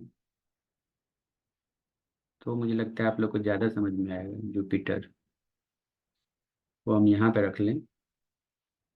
अब यहाँ से हम इसकी दृष्टि देखें, है ना, अपनी तरफ से अब देख रहे हैं। तो यहाँ से वो अपने से पंचम को, सप्तम को तो देखता ही देखता है, ठीक है ना, और नवम स्थान को। यहाँ से काउंट करेंगे 1। भैया पहले वाला ज्यादा ठीक था। पहले वाला ज़्यादा ठीक था, चलें। मैं इसने दोनों तरफ से पूछ लिया ना, आपने बता दिया, बहुत किया, ठीक है। तो जुपिटर का मैंने बता दिया था वहाँ, होपफुली। अब आगे चलते हैं हम सैटर्न का। पहले वाला ज़्यादा ठीक था, तो यहीं पे चलते हैं इसको लेके। सैटर्न की 3 दृष्टियां होती हैं, कौन कौन सी? तीसरी दृष्टि, 7वीं दृष्टि और 10वीं दृष्टि। ये कहीं पे भी बैठता है, कहीं पे भी। ये मैंने एग्जांपल है कि वहाँ फर्स्ट हाउस में बैठा हुआ है, समझने के लिए आसानी हो, कहीं पे भी बैठ सकता है वो 12 घर में कहीं से भी। आपको काउंट करना होगा, जहाँ पे बैठा होगा वहां से 1 2 और 3। थर्ड हाउस को देख रहा है। सामने हमेशा सारे ग्रह देखते हैं A to Z, Rahu Ketu को छोड़ के।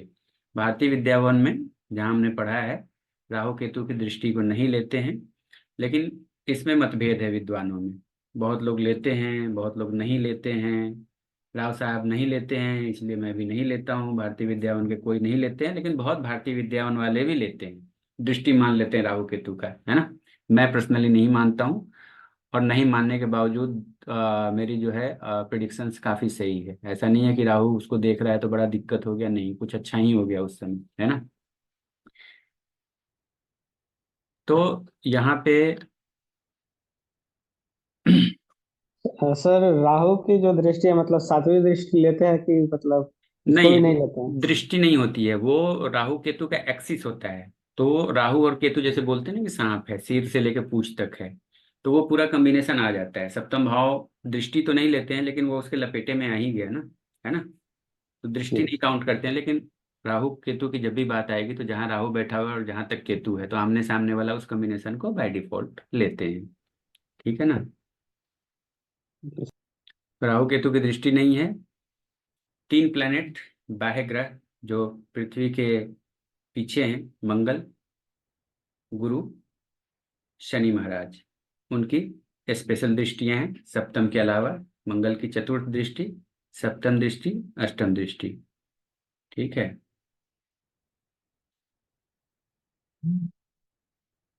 और गुरु की 5 7 9, पंचम, 5th house, 7th house, 9th house, और सैटर्न की 3rd हाउस,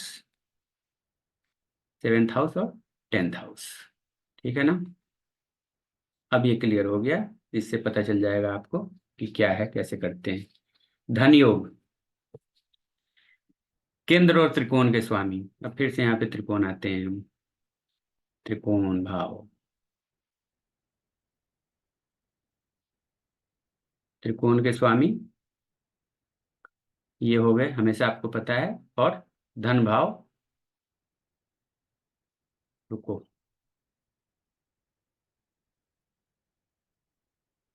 धन भाव और लाभ भाव, इनके स्वामियों का जब भी कॉम्बिनेशन हो जाएगा आपस में, तो धन योग की संभावना बढ़ जाएगी। कैसे, आओ देखते हैं इसको। फर्स्ट हाउस का लॉर्ड सेकेंड हाउस के साथ, लॉर्ड के साथ कॉम्बिनेशन में आ जाए, दोनों किसी भी तरीके से, जैसा मैंने बताया है, तो वो धन योग हो जाएगा। फर्स्ट हाउस का लॉर्ड 11th हाउस के लॉर्ड के साथ लाभ की संभावनाएं बढ़ जाएगी, ठीक है ना। अब यहाँ पे त्रिकोण है, लेकिन यहाँ पे क्या है, ये 5th हाउस का लॉर्ड और फर्स्ट हाउस का लॉर्ड, 5th हाउस का लॉर्ड और 9th हाउस का लॉर्ड, दोनों त्रिकोण के स्वामी आपस में मिल रहे हैं, है ना। ये भी धन की संभावनाओं को बढ़िया बनाते हैं, इसको यहाँ पे लेके जाइए, ठीक है। चलो एक बार फिर से बताता हूँ, ज़्यादा हो गया ये। हम्म, त्रिकोण के स्वामी, ये तो अब क्लियर ही हो गया होगा, त्रिकोण पक्का याद हो गया होगा, है ना। और सेकेंड हाउस धन भाव, 11th हाउस लाभ भाव, हाउस ऑफ गेन, ये है इनकी लॉर्डशिप। कोई भी प्लेनेट हो उससे कोई मतलब नहीं है, कोई भी राशि हो उससे कोई मतलब नहीं है, इनका कॉम्बिनेशन है, उसका मतलब है, ठीक है ना।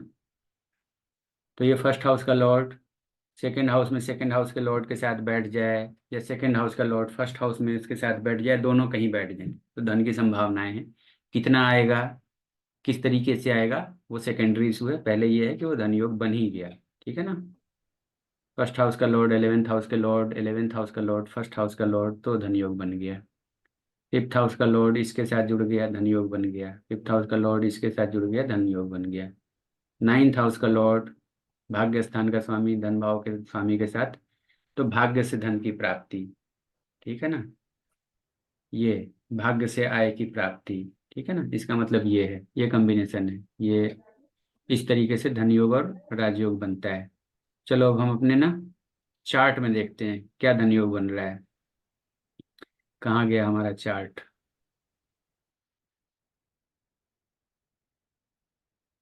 ये रहा चार्ट। धन योग फाइंड आउट करते हैं। फर्स्ट हाउस का लॉर्ड किस किस के साथ कॉम्बिनेशन में है, किसको देख रहा है, किसको देखना चाहिए उसको?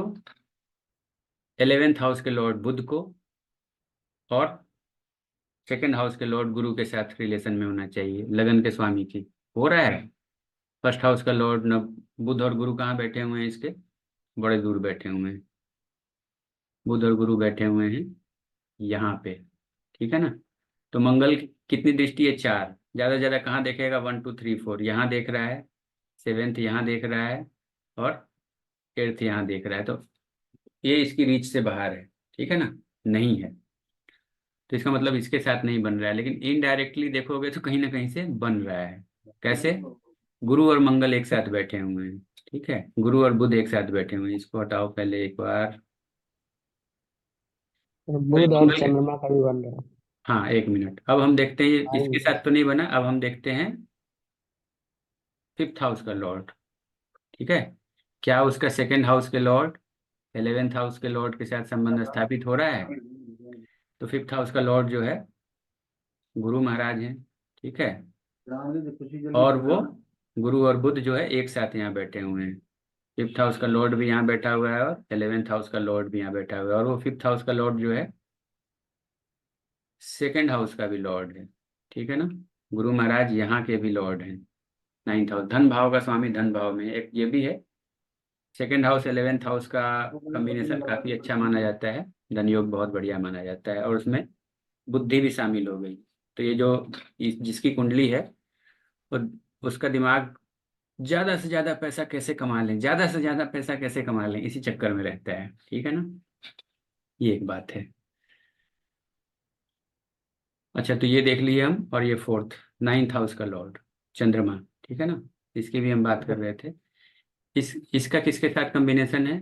इसका ये लाभ भाव के स्वामी के साथ भी है, और धन भाव के स्वामी के साथ भी है। तो यहाँ इसके धन की स्थिति वाकई में अच्छी है, क्योंकि इतने सारे योग बन गए। ये चंद्रमा जो है बुध के साथ भी बैठा हुआ है, जो 11th का लॉर्ड है, और सेकंड हाउस के लॉर्ड के साथ लाभ भाव और धन भाव के साथ बैठा हुआ है। और बुध और चंद्रमा का कॉम्बिनेशन जो एस्ट्रोलॉजर्स हैं, आप लोगों को पता है, गज केसरी योग होता है, बढ़िया वाला, ठीक है ना, अच्छा माना जाता है ना। तो अपने आप में समृद्धि का योग है, प्लस वो जो है पंचमेश और नवमेश का भी कॉम्बिनेशन है।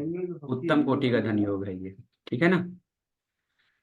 चलो, ये बहुत बढ़िया। अब अभी तक आप लोगों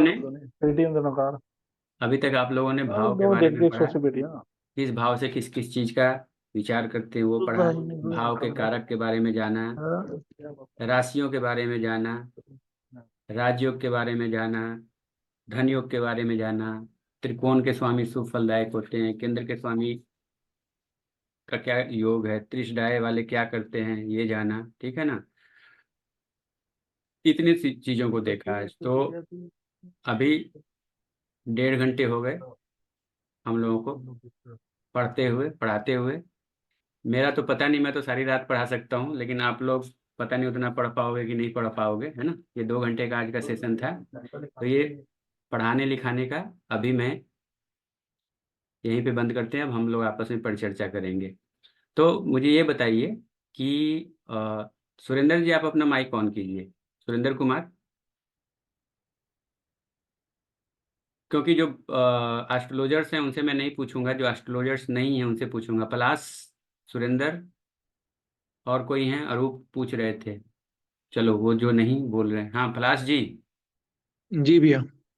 तो आप एस्ट्रोलॉजर नहीं हैं, बाकी इसमें तो मैक्सिमम साथी जो हैं सारे के सारे एस्ट्रोलॉजर ही हैं। तो आपको जितना भी मैंने आज पढ़ाया, जी भैया। होपफुली क्लियर हुआ होगा, उम्मीद करता हूँ। क्योंकि मैं, ये बेसिक्स है, बेसिक्स जब तक आप जानोगे नहीं, ABCD नहीं जानोगे तो सेंटेंस फॉर्मेशन होगा ही नहीं। पहले तो है ना अल्फाबेट जानना पड़ता है, तो वही जी जी। नियम है ये सारे। तो जितना भी मैंने बताया, होपफुली आपको थोड़ा बहुत, मेरे ख्याल से अगर इंटरेस्ट है एस्ट्रोलॉजी में, तो थोड़ा बहुत तो कुछ ना कुछ तो ज्ञान जरूर ही होगा, ऐसा मैं मान के चलता हूँ। ऐसा हो जी नहीं सकता है कि बिल्कुल भी नहीं हो, है ना। जी तो जी। जितना भी मैंने समझाया आपको समझ में सारा कुछ आ गया है। हाँ, मैक्सिमम तो आया है भैया। कुछ कुछ जैसे दृष्टि जो मतलब जो रहता है रिलेशन जो आप बताए, जो दृष्टि देखते हैं, जो जितने भी ग्रह रहते हैं ये एक दूसरे को, वही वो रिलेशन फॉर्म करते हैं ना। ये वाला जो लास्ट का कंसेप्ट था धन योग वाला, उतना मैं उससे नहीं समझ पाया। बाकी बेसिक्स जो पहले के थे वो मुझे समझ में आ गए कि हाउस कितने होते हैं, ग्रह कितने होते हैं, कौन कैसे बैठता है, या जो आपने पहले बताया था वो क्लियर है। चलिए, बहुत बढ़िया बात है। तो अब उसमें लॉर्डशिप की बाद में हम बात करेंगे कौन किसका लॉर्ड है। ये हाउस का प्रॉमिस होता है। राजयोग और धन योग जो होता है ना, ये हाउस का प्रॉमिस होता है कि फोर्थ हाउस के लॉर्ड और फिफ्थ हाउस के लॉर्ड आपस में कुछ भी हो, लेकिन वो कंबाइंड हो गए तो वो मजबूर हैं कि आपके लिए वो अच्छा करेंगे। डिले कर सकते हैं, अगर एक दूसरे के दोस्त नहीं हैं तो कुछ और हो सकता है, लेकिन उनको करना, या थोड़ी कम मात्रा में करें, कम अमाउंट में बढ़िया करें। बहुत अच्छा नहीं करें, लेकिन अच्छा करना उनकी मजबूरी है, इसका मतलब ये होता है ना। जी भैया। अब ठीक है, मैं और कुछ बोलूंगा। ये आज आज का पहला क्लास था, 2 घंटे का क्लास था, तो 1.5 घंटे मैंने आप लोगों को बताया। और इसके बाद कुछ बात भी करनी है और भी, कि कितना समझे नहीं समझे। तो मैं आप लोगों को पहले और भी सूचित करना चाहता हूँ, उसके बाद हम सारे साथी आपस में बात करेंगे इसके बारे में। बाकियों ने भी, आप लोगों ने भी कुछ लिखा होगा, जो हमारे एस्ट्रोलॉजर साथी हैं उन्होंने भी। तो ये जो 3 दिन का वेबिनार है, इसके बाद बेसिकली मैं 3 महीने का एक full course, basic to advance course है ना, शुरू करूंगा। उसमें जो भी आप लोग को भारतीय विद्याओं में सिखाया जाएगा, प्रिडिक्शन पार्ट, ठीक है ना, वो कवर अप होगा। हफ्ते में 2 क्लासेस होगी। उसकी फीस बहुत मैंने मिनिमम रखी है। मैं, आप लोग भी देखते होंगे इंस्टा पे, मैं भी इंस्टा पे हूँ, आप लोगों ने फॉलो भी किया हुआ है, इंस्टा पे देखते होंगे ऐड आता है। 3 महीने की क्लास का मैंने पता किया, कोई 19,000 ले रहा है, कोई 17 ले रहा है। मिनिमम था 14,000 मैंने देखा, और उसमें भी इतनी क्लास नहीं दे रहे हैं जितना मैं दूंगा। तो मैंने अपने 3 महीने के क्लास का जो बेसिक टू एडवांस है, 11,000 रुपीज कॉस्ट रखा है इन वन शॉट। एक बार में अगर पे करते हैं तो, ठीक है ना। हफ्ते में 2 दिन क्लास होगी और उसमें सब कुछ सिखाया जाएगा, A to Z जो भी है। आप लोग आचार्य में पढ़ेंगे, अभी विवाह संतान पढ़ रहे हैं, उसके बाद आजीविका पढ़ेंगे, ठीक है ना। उसके बाद आप जो कुछ भी होता है आगे का सारा तो फलित ही है। तो सब कुछ आ जाता है कि विवाह कब होगा, संतान का क्या है, पढ़ाई लिखाई कैसी रहेगी, विदेश कब जाएंगे, करियर में क्या करेंगे, कब सेटल होंगे, कब नौकरी में तरक्की होगी, कब चेंज करें, वगैरह वगैरह जो कुछ भी होता है। सिंगल डिजिट में क्वेश्चंस हैं सारे के सारे।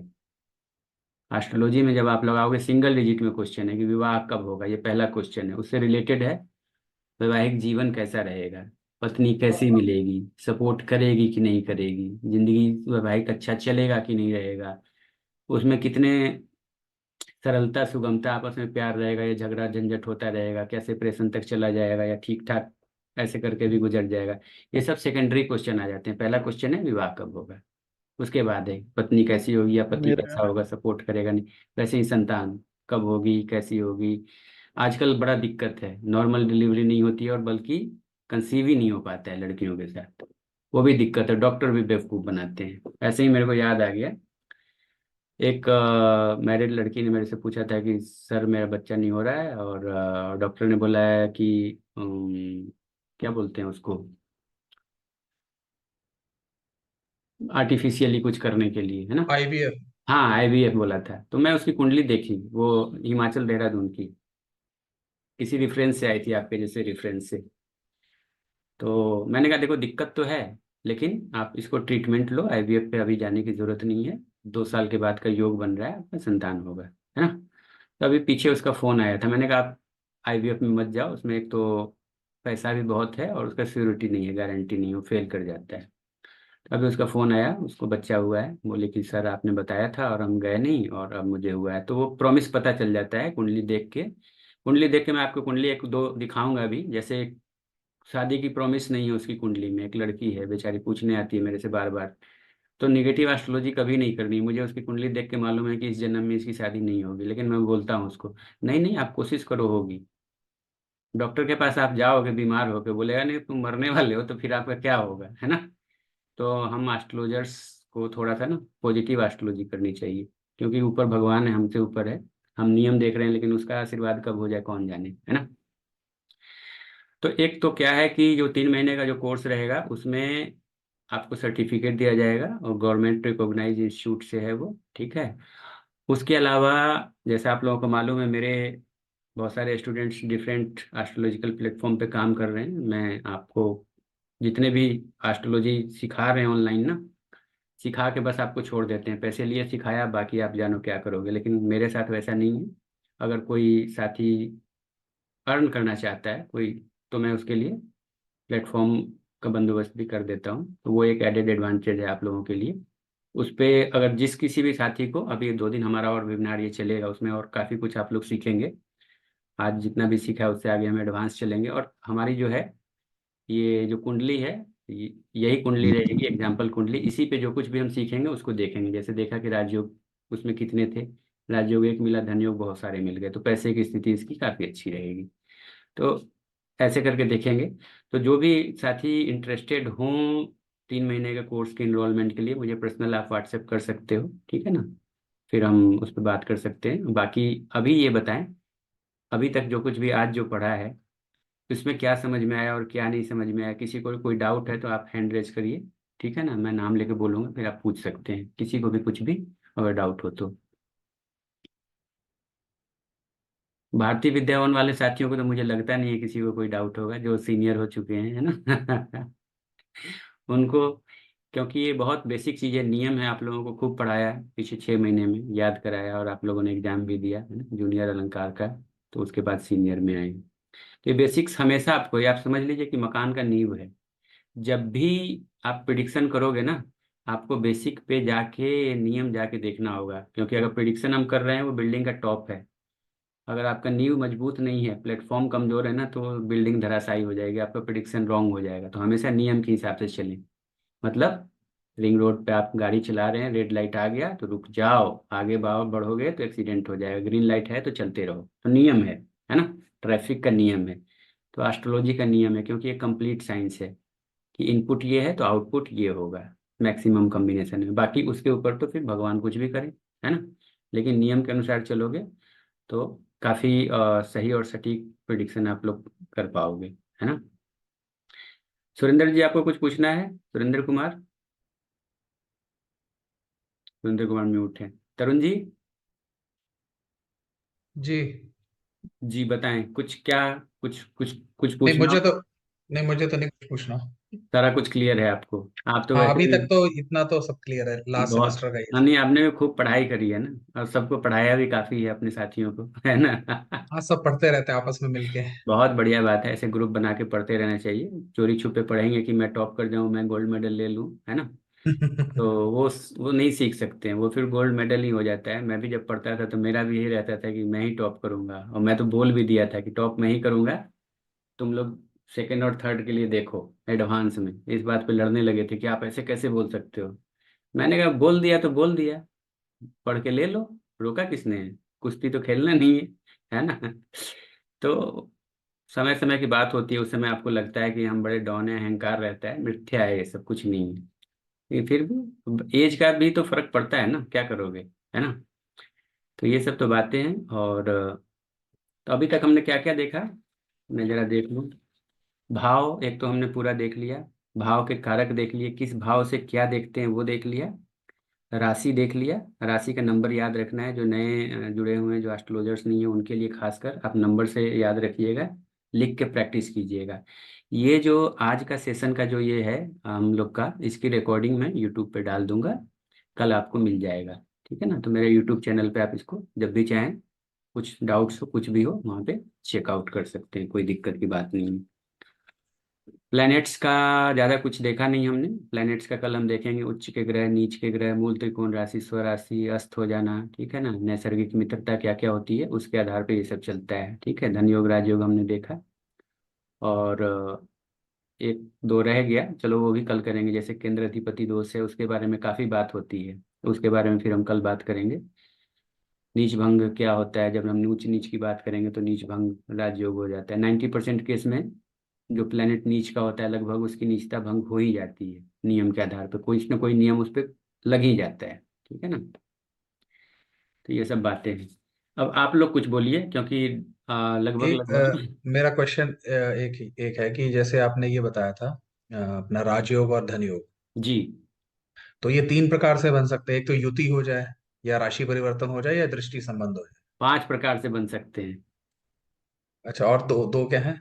हाँ, सबसे जो है टॉप लेवल का जो है 5 प्रकार की स्ट्रेंथ के हिसाब से सबसे टॉप लेवल का राशि परिवर्तन है। जैसे इस कुंडली में हमारी जो है राशि परिवर्तन है। चार्ट में लग्नेश और दशमेश का राशि सबसे परिवर्तन। सबसे उत्तम कोटि का राजयोग है ये लग्नेश और दशमेश का राशि परिवर्तन। दोनों एक दूसरे के मित्र हैं।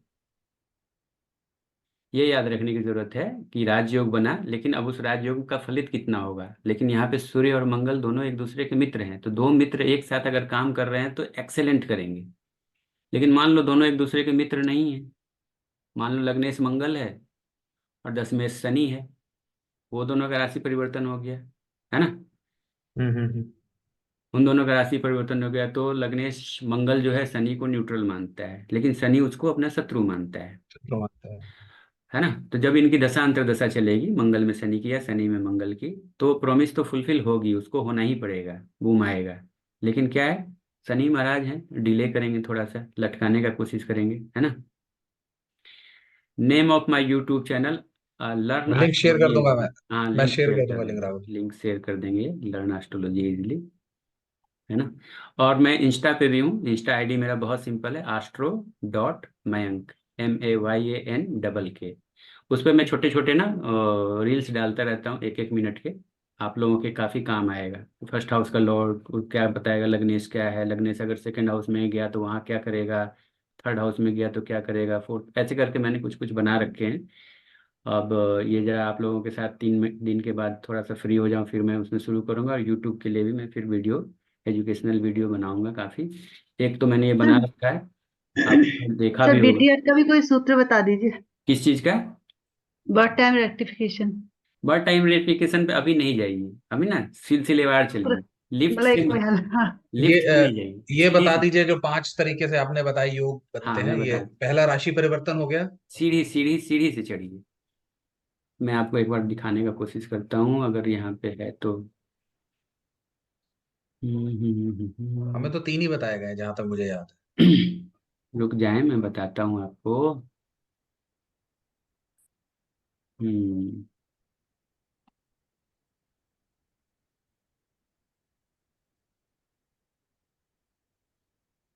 एक तो क्या है, स्थान संबंध 4 हैं, है ना, 4 मेन हैं। ग्रहों का परस्पर राशि परिवर्तन हो जाए, ठीक है ना तरुण जी। है। जी। दूसरा है युति। युति, सबसे लास्ट में है वो, क्योंकि आपने ये भी पढ़ा होगा जब पंचधा मैत्री चक्र पर बनाया होगा, एक ही भाव में जो बैठ जाता है वो दुश्मन हो जाता है, ठीक है ना। हाँ, साथ में बैठे हुए आपस में दुश्मन है। तो वो दुश्मन हो गए ना। तो योग तो उनको देना ही है। जैसे ऐसे समझिए कि ऑफिस में बॉस के नीचे 2 सबॉर्डिनेट हैं, दोनों एक दूसरे को पसंद नहीं करते हैं, लेकिन बॉस ने बोला ये काम करके देना है शाम तक, है ना। हम्म। तो वो मन भी नहीं रहेगा, लेकिन वो करके देना ही पड़ेगा, बॉस ने बोल दिया, क्योंकि मतलब प्रॉमिस है कि देना है, लेकिन वो खींचमतानी चलती रहेगी, है ना, क्योंकि वो सपोर्ट नहीं कर रहे हैं एक दूसरे को। लेकिन अगर दो दोस्त हों तो क्या ही बात है। तो वो फोर्थ में आता है। सबसे पहले है राशि परिवर्तन, कि मैं आपके घर में आ गया, आप मेरे घर में चले गए, हम दोनों दोस्त हैं, तो एक दूसरे के घर में गए, वहाँ आपकी जो स्ट्रेंथ नहीं है जो मेरे पास है, मैं वो स्ट्रेंथ आपके घर में दे दूंगा। मेरे घर में जो स्ट्रेंथ नहीं है वो आप उसको दे दोगे, है ना, सपोर्ट करोगे हर तरीके से। उसके बाद दूसरे नंबर पे आता है आमने सामने, एक दूसरे को देख रहे हो, एक दूसरे को देख रहे हो, प्लैनेट्स, ठीक है ना। तो 4 प्लैनेट तो एक दूसरे को आमने सामने देखेंगे, लेकिन 3 जो कॉम्बिनेशन है ना, वो साइड से भी देख सकते हैं। मंगल और शनि, मेष लगन की कुंडली है ना। मंगल 10वें भाव में शनि की राशि में चला गया, और शनि जो है लगन में चला गया। तो मंगल चतुर्थ दृष्टि से शनि को देख रहा है और शनि दशम दृष्टि से मंगल को देख रहा है। राशि परिवर्तन के साथ साथ दृष्टि युति ऐसे भी संबंध हो जाता है, और भी कुछ तरीके से। तो दृष्टि संबंध हो गया। तीसरा है स्थान दृष्टि संबंध, ठीक है ना, कि इसका मतलब ये हुआ स्थान दृष्टि संबंध कि एक राशि, एक ग्रह किसी ग्रह राशि में बैठा हुआ है और उस राशि का स्वामी उस ग्रह को देख रहा है। मतलब मान लीजिए कि मैं आपके घर में आके बैठा, ठीक है ना, आप घर में हैं नहीं, कहीं और हैं, लेकिन वहां से मुझे देख रहे हैं। मुझे नहीं मालूम कि आप देख रहे हो। मान लो आप सामने वाले घर में हो और मैं आपके घर में जाके बैठ गया, कहाँ है तरुण जी, नहीं है, लेकिन आप सामने घर से देख रहे हो कि मैं आके बैठा हुआ हूँ, है ना। जैसे मान लो कि सूर्य मेष राशि में बैठा है, ठीक है, सूर्य मेष राशि में, मंगल मेष लगन की कुंडली हम बनाए 1 नंबर, लगन में 1 नंबर, तो मेष, मेष राशि।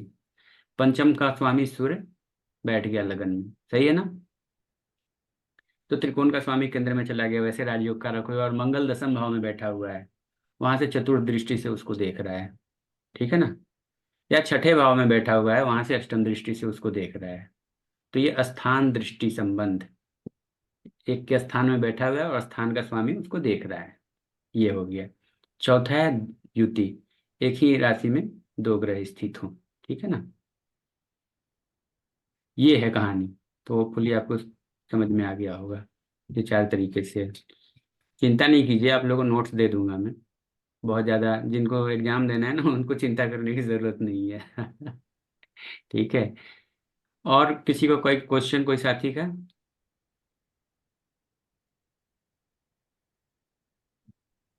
और किसी साथी का कोई क्वेश्चन? और जैसे जैसे धन जो धन योग है, मान लीजिए बन ही रहा खर्चे के घर में 12वें में या अष्टम में हम्म। या छठे में। तो विदेश से धन आएगा, धार्मिक कार्यों से धन आएगा, ज्योतिष का काम करके धन अर्जन करेंगे, ठीक है। मतलब वो पॉजिटिव रहेगा उस घर में, चाहे उसका पावर कम हो जाए। हाँ, पॉजिटिव रहेगा वहां पे। अपॉर्चुनिटीज क्या क्या एराइज हो सकती है वो देखना है। तो 12th हाउस विदेश का है, ठीक है। 12th हाउस अस्पताल का है, तो अस्पताल के बाहर हो सकता है आप दवा का दुकान खोल के बैठे हुए हो, सारे रोगियों से आप अर्जन कर रहे हो। आप डॉक्टर हैं, छठे भाव में लगने से बैठ गया वहाँ योग बना के, तो डॉक्टर का, वकील का योग है वो। क्यों? रोग का है, रोग आएगा पैसा दे के जाएगा। वकील है, 6th हाउस में बैठा हुआ है, तो सही जाओ बात। उसके पास, वो पैसा कमाएगा वहाँ 6th हाउस में बैठ के। डॉक्टर वकील के लिए तो 6th हाउस ठीक है, क्योंकि वो इनकम जनरेशन का सोर्स है उसके लिए, हमारे आपके लिए ठीक नहीं है, ठीक है। तो 12th हाउस वही है। तो हर चीज का पॉजिटिव एस्पेक्ट ढूंढे, अगर वहां पे है, इसीलिए बताया गया है कि इस भाव से किस चीज का विचार करें। 12th हाउस जी क्या जी। है? अस्पताल का है। विदेश का है, आजकल सब विदेश चले जाते हैं, जितने भी हैं मैक्सिमम आईटी वाले हैं या जो भी हैं अकाउंट्स वाले हैं, वर्ल्ड वाइड काम है सबका। बीइंग एन एस्ट्रोलॉजर हमारा भी वर्ल्ड वाइड काम है ना, हम भी कहीं जाके भी काम कर सकते हैं।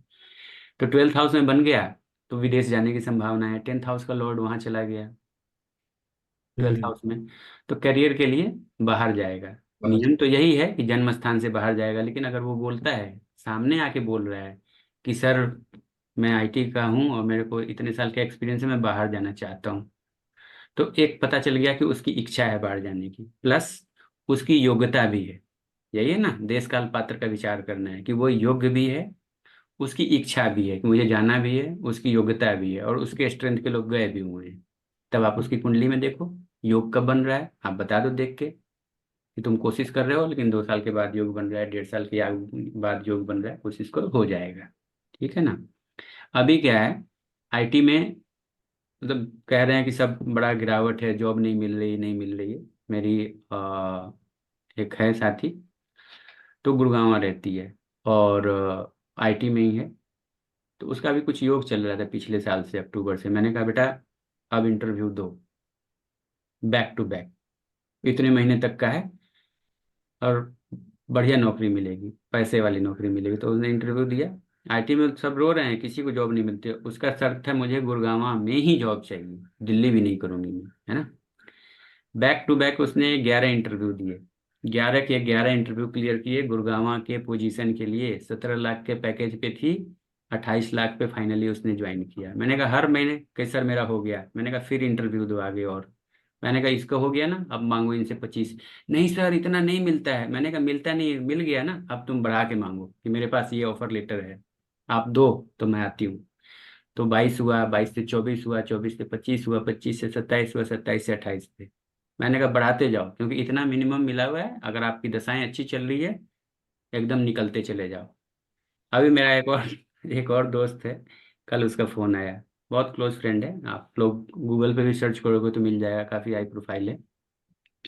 तो जैसे तरुण जी आपसे मित्रवत बात होती रहती है, तो मित्रों से ऐसे ही बात होती है। उसकी कुंडली देख के मैंने पीछे बताया था, और मतलब 1.5 करोड़ के पैकेज पे ऑलरेडी था वो, बहुत मतलब एशिया लेवल पे ऐसे समझो। नीले जी। डायरेक्ट अंबानी को रिपोर्ट करते हैं वो। मैं तो उनका फोन आया, मैंने उनकी कुंडली देख के बताया था पीछे अक्टूबर नवंबर में, यार भाई अप्रैल के आसपास जॉब चेंज का दिख रहा है और कुछ कुछ। तो मुझे भी नहीं समझ में आया, मैंने कहा ये अंबानी के ऊपर कौन है भाई इंडिया में, कहाँ जाओगे आप? कहता है आप तो बोल रहे हो कैसे होगा, कल फोन आया बहुत खुश। मैंने क्या हो गया? कहता है आप कैसे देख के बताए थे, मुझे पहले ये समझाओ। मैंने कहा हुआ क्या? कहता है मेरी जॉब मैंने दूसरा मेरे को मिल गया। मैं कितना? 2 CR क्रॉस कर गया। मैंने कहा वाह ग्रेट। कहता अब मेरे को पहले अब बताओ बताया कैसे था। मैंने कहा वो सब छोड़ो, तो ये जो लैपटॉप देख रहे हैं ना जिसपे मैं आप लोगों से बातें कर रहा हूँ, ये उन्होंने ही गिफ्ट किया है मुझे बेसिकली, डेल का बढ़िया वाला। कहता है मेरी तरफ से, पहले पुराना प्रिडिक्शन का था। मैंने कहा अब 2 CR क्रॉस किया, इसका क्या दे रहा है? तो ऐसे हो जाता है। तो आप लोग की भी ऐसी स्ट्रेंथ है कि धीरे धीरे कीजिए और बढ़ते रहिए। मैं अभी आज तो पहला दिन था, मैं बताऊंगा कैसे देखना है, उसी कुंडली पे कैसे देखना है कि किसी ग्रह की दशा चलेगी, अंतर्दशा चलेगी, तो कैसे उसको आप कैलकुलेट करो, कहाँ कहाँ पे आपको कैलकुलेट करना है। मिनिमम 2 जगह तो करना ही है, जन्म कुंडली नवमांश कुंडली में। करियर की बात आएगी तो दशमांश कुंडली भी आपको देखनी ही पड़ेगी और देखना ही चाहिए अगर आप चाहते हो कि आपका प्रिडिक्शन गलत होने की संभावनाएं मिनिमम हो। तो इवन सर। राहु केतु को सूर्य और चंद्रमा में खराब माना जाता है। मुझे याद है, मेरी कुंडलियां मेरे सेव रहती है मेरे लैपटॉप पे, सारी की सारी मैं सेव करके रखता हूँ। कई बार लैपटॉप का विंडोज वगैरह क्रैश कर जाता है तो लगता है कि मेरा सारा बैंक बैलेंस चला गया, फिर से सबसे बात कर करके इकट्ठा करो। तो एक राहु बोला जाता है ना, अष्टम में राहु सबसे खराब परिणाम देता है। एक लड़की थी कहीं बॉम्बे की, तो वो पूछ रही थी, साल 1.5 साल हो गए, राहु में सूर्य की दशा थी उसकी, और सूर्य पंचम भाव में बैठा हुआ था, राहु अष्टम में। नौकरी लगेगी कि नहीं मनपसंद है ना, सब बोलते हैं खराब होती है, लेकिन राहु से दसम भाव में सूर्य बैठा हुआ था। एक दूसरे से केंद्र में बैठे ग्रहों की दशा अंतर्दशाएं इन जनरल शुभ फलदायक होती है। इन जनरल कॉम्बिनेशन से और बदल जाता है। एकादश भाव में गुरु और चंद्रमा गज केसरी योग बना के उस सूर्य को देख रहे थे। मैंने कहा जॉब मिल जाएगी, लेकिन आपके जितना सैलरी का आप ढूंढ रहे हो अभी नहीं मिलेगी, वो मिलेगी आपको राहु और चंद्रमा में। क्योंकि गुरु चंद्रमा एकादश भाव लाभ भाव में बैठे हुए थे, मुझे याद नहीं नवम भाव का स्वामी गुरु था कि चंद्रमा था, कुछ था जो भी था, बढ़िया योग था। तो उसको मिली, राहु और सूर्य में नौकरी मिली उसको। उसने बताया भी नौकरी मिलेगी, 15 दिन के बाद उसको निकाल दिया, क्योंकि उसने एक झूठ बोल दिया था पिछले किसी एम्प्लॉयर के बारे में। वेरीफाई हो गया तो बोला कि आपने झूठ बोला, काम अच्छा कर रही थी लेकिन झूठ बोला इसलिए निकाल दिया। अब कब नौकरी मिलेगी? मैंने कहा अब इंतजार करो, चंद्रमा की दशा आने दो। आ गई चंद्रमा की दशा, सूरज की छोटी सी होती है, चंद्रमा की आ गई। उसको फिर से जितने पैसे का वो सोचती है कि मेरे को इससे ऊपर मिले, उससे ऊपर का उसको पैकेज मिला। फिर उसने मुझे फोन करके बताया है ना। तो ऐसा नहीं है कि राहु में सूर्य की दशा या राहु में चंद्रमा की दशा एकदम खराब ही हो जाएगी। वो कॉम्बिनेशन है, क्योंकि उस कॉम्बिनेशन में गुरु इन्वॉल्व हो गया था, और फिर राहु से फिर चतुर्थ भाव में बैठे हुए थे ना, केंद्र त्रिकोण में बैठे ग्रहों की दशाएं अंतर्दशाएं। और भी बहुत सारे कॉम्बिनेशन थे, नवमांश कुंडली था, दसमांश कुंडली था, वो सब अब मुझे याद नहीं। मेजर कुंडली याद है, उसको बता रहा हूँ, ठीक है ना। तो ये सब बातें हैं। तो मुझे लगता है कि अब आप लोगों का आज का कोई क्वेश्चन नहीं है ना? सर मैं कुछ पूछना चाह रही थी। जी जी जी प्रीति जी। सर ये जैसे 10th और 6th का कॉम्बिनेशन बनता है तो बोलते हैं कि डॉक्टर बन सकता है और सेवा कार्य में जा सकता है, ये सब इसको एस्ट्रोलॉजी से कहीं से जोड़ सकते हैं क्या? रेकी वगैरह तो मुझे पता है जुड़ती है। नहीं, बाकी और भी तो प्रॉमिस देखने होंगे ना। आप 10th 6th और 10th का जोड़ रहे हो, वो तो हम्म। ठीक है। 6th हाउस 10th हाउस में जाए, 6th हाउस का लॉर्ड 10th में जाए तो अच्छा है। दसम भाव कर्म स्थान है, अगर 10th हाउस में अगर कोई अशुभ प्लेनेट, क्रूर प्लेनेट बैठते हैं, अच्छी बात है, क्योंकि करियर के लिए, कर्म भाव के लिए मेहनत बहुत करना पड़ता है। तो जितना भी क्रूअल प्लेनेट होगा ना, उतना फोर्स के साथ वो मेहनत कर पाएगा इन जनरल, ठीक है ना। लेकिन एस्ट्रोलॉजी के लिए आप 6th और 10th नहीं देखिए, उसके साथ पहले तो प्रॉमिस देखेंगे, गुरु शुक्र बुध क्या कर रहे हैं, कहाँ पे हैं, किसके साथ इन्वॉल्वमेंट है ना। ये सब सारी चीजों का विचार किया जाता है। उसको अभी रहने दीजिए, अभी इसमें आज गुरु के भी क्लास से नहीं, नहीं प्रीति जी, आज के क्लास से रिलेटेड आप बात पूछिए। वो एडवांस आप बात पूछ रही हैं कि वो प्रिडिक्शन पार्ट में चला गया है ना। अभी तो आज जो हम कर रहे हैं वो सिर्फ रूल के हिसाब से चल रहे हैं कि ये नियम है, ठीक है। और एक ये एग्जाम्पल कुंडली हम इसी पे देखेंगे। वो फिर आप अपनी कुंडली पे चले गए, अपनी कुंडली पे प्लीज कोई साथी ना जाएं अभी, ठीक है ना। अभी इन जनरल सीखें, वो फिर सब कुछ आपको जब आ गया उसके बाद का है कि हाँ सारा रूल रेगुलेशन आ गया, ग्रह दशा देखनी आ गई, फिर वो प्रॉमिस कैसे देखें, है ना। तो आप अपनी कुंडली में गुरु का कॉम्बिनेशन देखो, शुक्र का बिना गुरु के तो ज्ञान वाला कोई काम हो ही नहीं है सकता। सर, सारा कॉम्बिनेशन है वो है ऑलरेडी। मैं बस पूछना चाह रही थी, वो देखा हुआ है मैंने, नहीं, सिर्फ आपसे कंफर्म करना सिक्स चाह का रही थी। 10th में जाए तो उसको अच्छा माना जाता है, 6th हाउस का लॉर्ड। 10th का 6 में है और गुरु की राशि में ही है, गुरु 5th हाउस में बैठा है, बहुत बढ़िया है, बहुत लग्न पे बढ़िया है। दृष्टि है, सब देखा हुआ है सर, बस मैं आपसे जानना चाह रही थी। नहीं नहीं, बहुत बढ़िया है। फिर आप कर ही नहीं, संदेह मत कीजिए। अगर उसी फील्ड में आप आ गई ना तो वो प्रॉमिस था, वो फुलफिल हो गया, दशाएं चल गई, आपको उसने खींच लिया। ठीक है ना? बहुत बढ़िया है। और किसी साथी का कोई प्रश्न? भैया कोई मेरा किताब है। अब किताब किताब रुक जाइए अभी, तरुण जी, किताब रुक जाइए, ठीक है ना? अभी पहले 3 दिन पढ़िए, अभी से किताब ले लेंगे। किताब तो मैं आपको बहुत दिखा दूंगा, बृहत्पराशर, होरासास, जातक पारिजात, सारावाली, मानसागरी, फल दीपिका, और उसके अलावा जितने भी भारतीय विद्याभवन के टीचर्स ने लिखे, राव साहब ने 36 किताब, सब मेरे पास है। लगा देता हूँ यहाँ पे, ले लो आप। लेकिन उस किताब से नहीं होगा, पढ़ने से होगा, समझने से होगा। ठीक है ना? रट्टू तोता बनने से नहीं होगा। आप दिमाग को खुला रख के देखिए, निगेटिव में पॉजिटिव एस्पेक्ट ढूंढने का कोशिश कीजिए। ये शनि चंद्रमा विष योग हो गया है ना, और राहु सूर्य और राहु केतु का कॉम्बिनेशन, और ये हो गया आपका ग्रहण योग हो गया। फिर ये गुरु राहु चंडाल योग हो गया, मंगल चंद्रमा अंगारक हो गया, ये सब नहीं कीजिए। ठीक है ना? ये निगेटिव एस्ट्रोलॉजी है।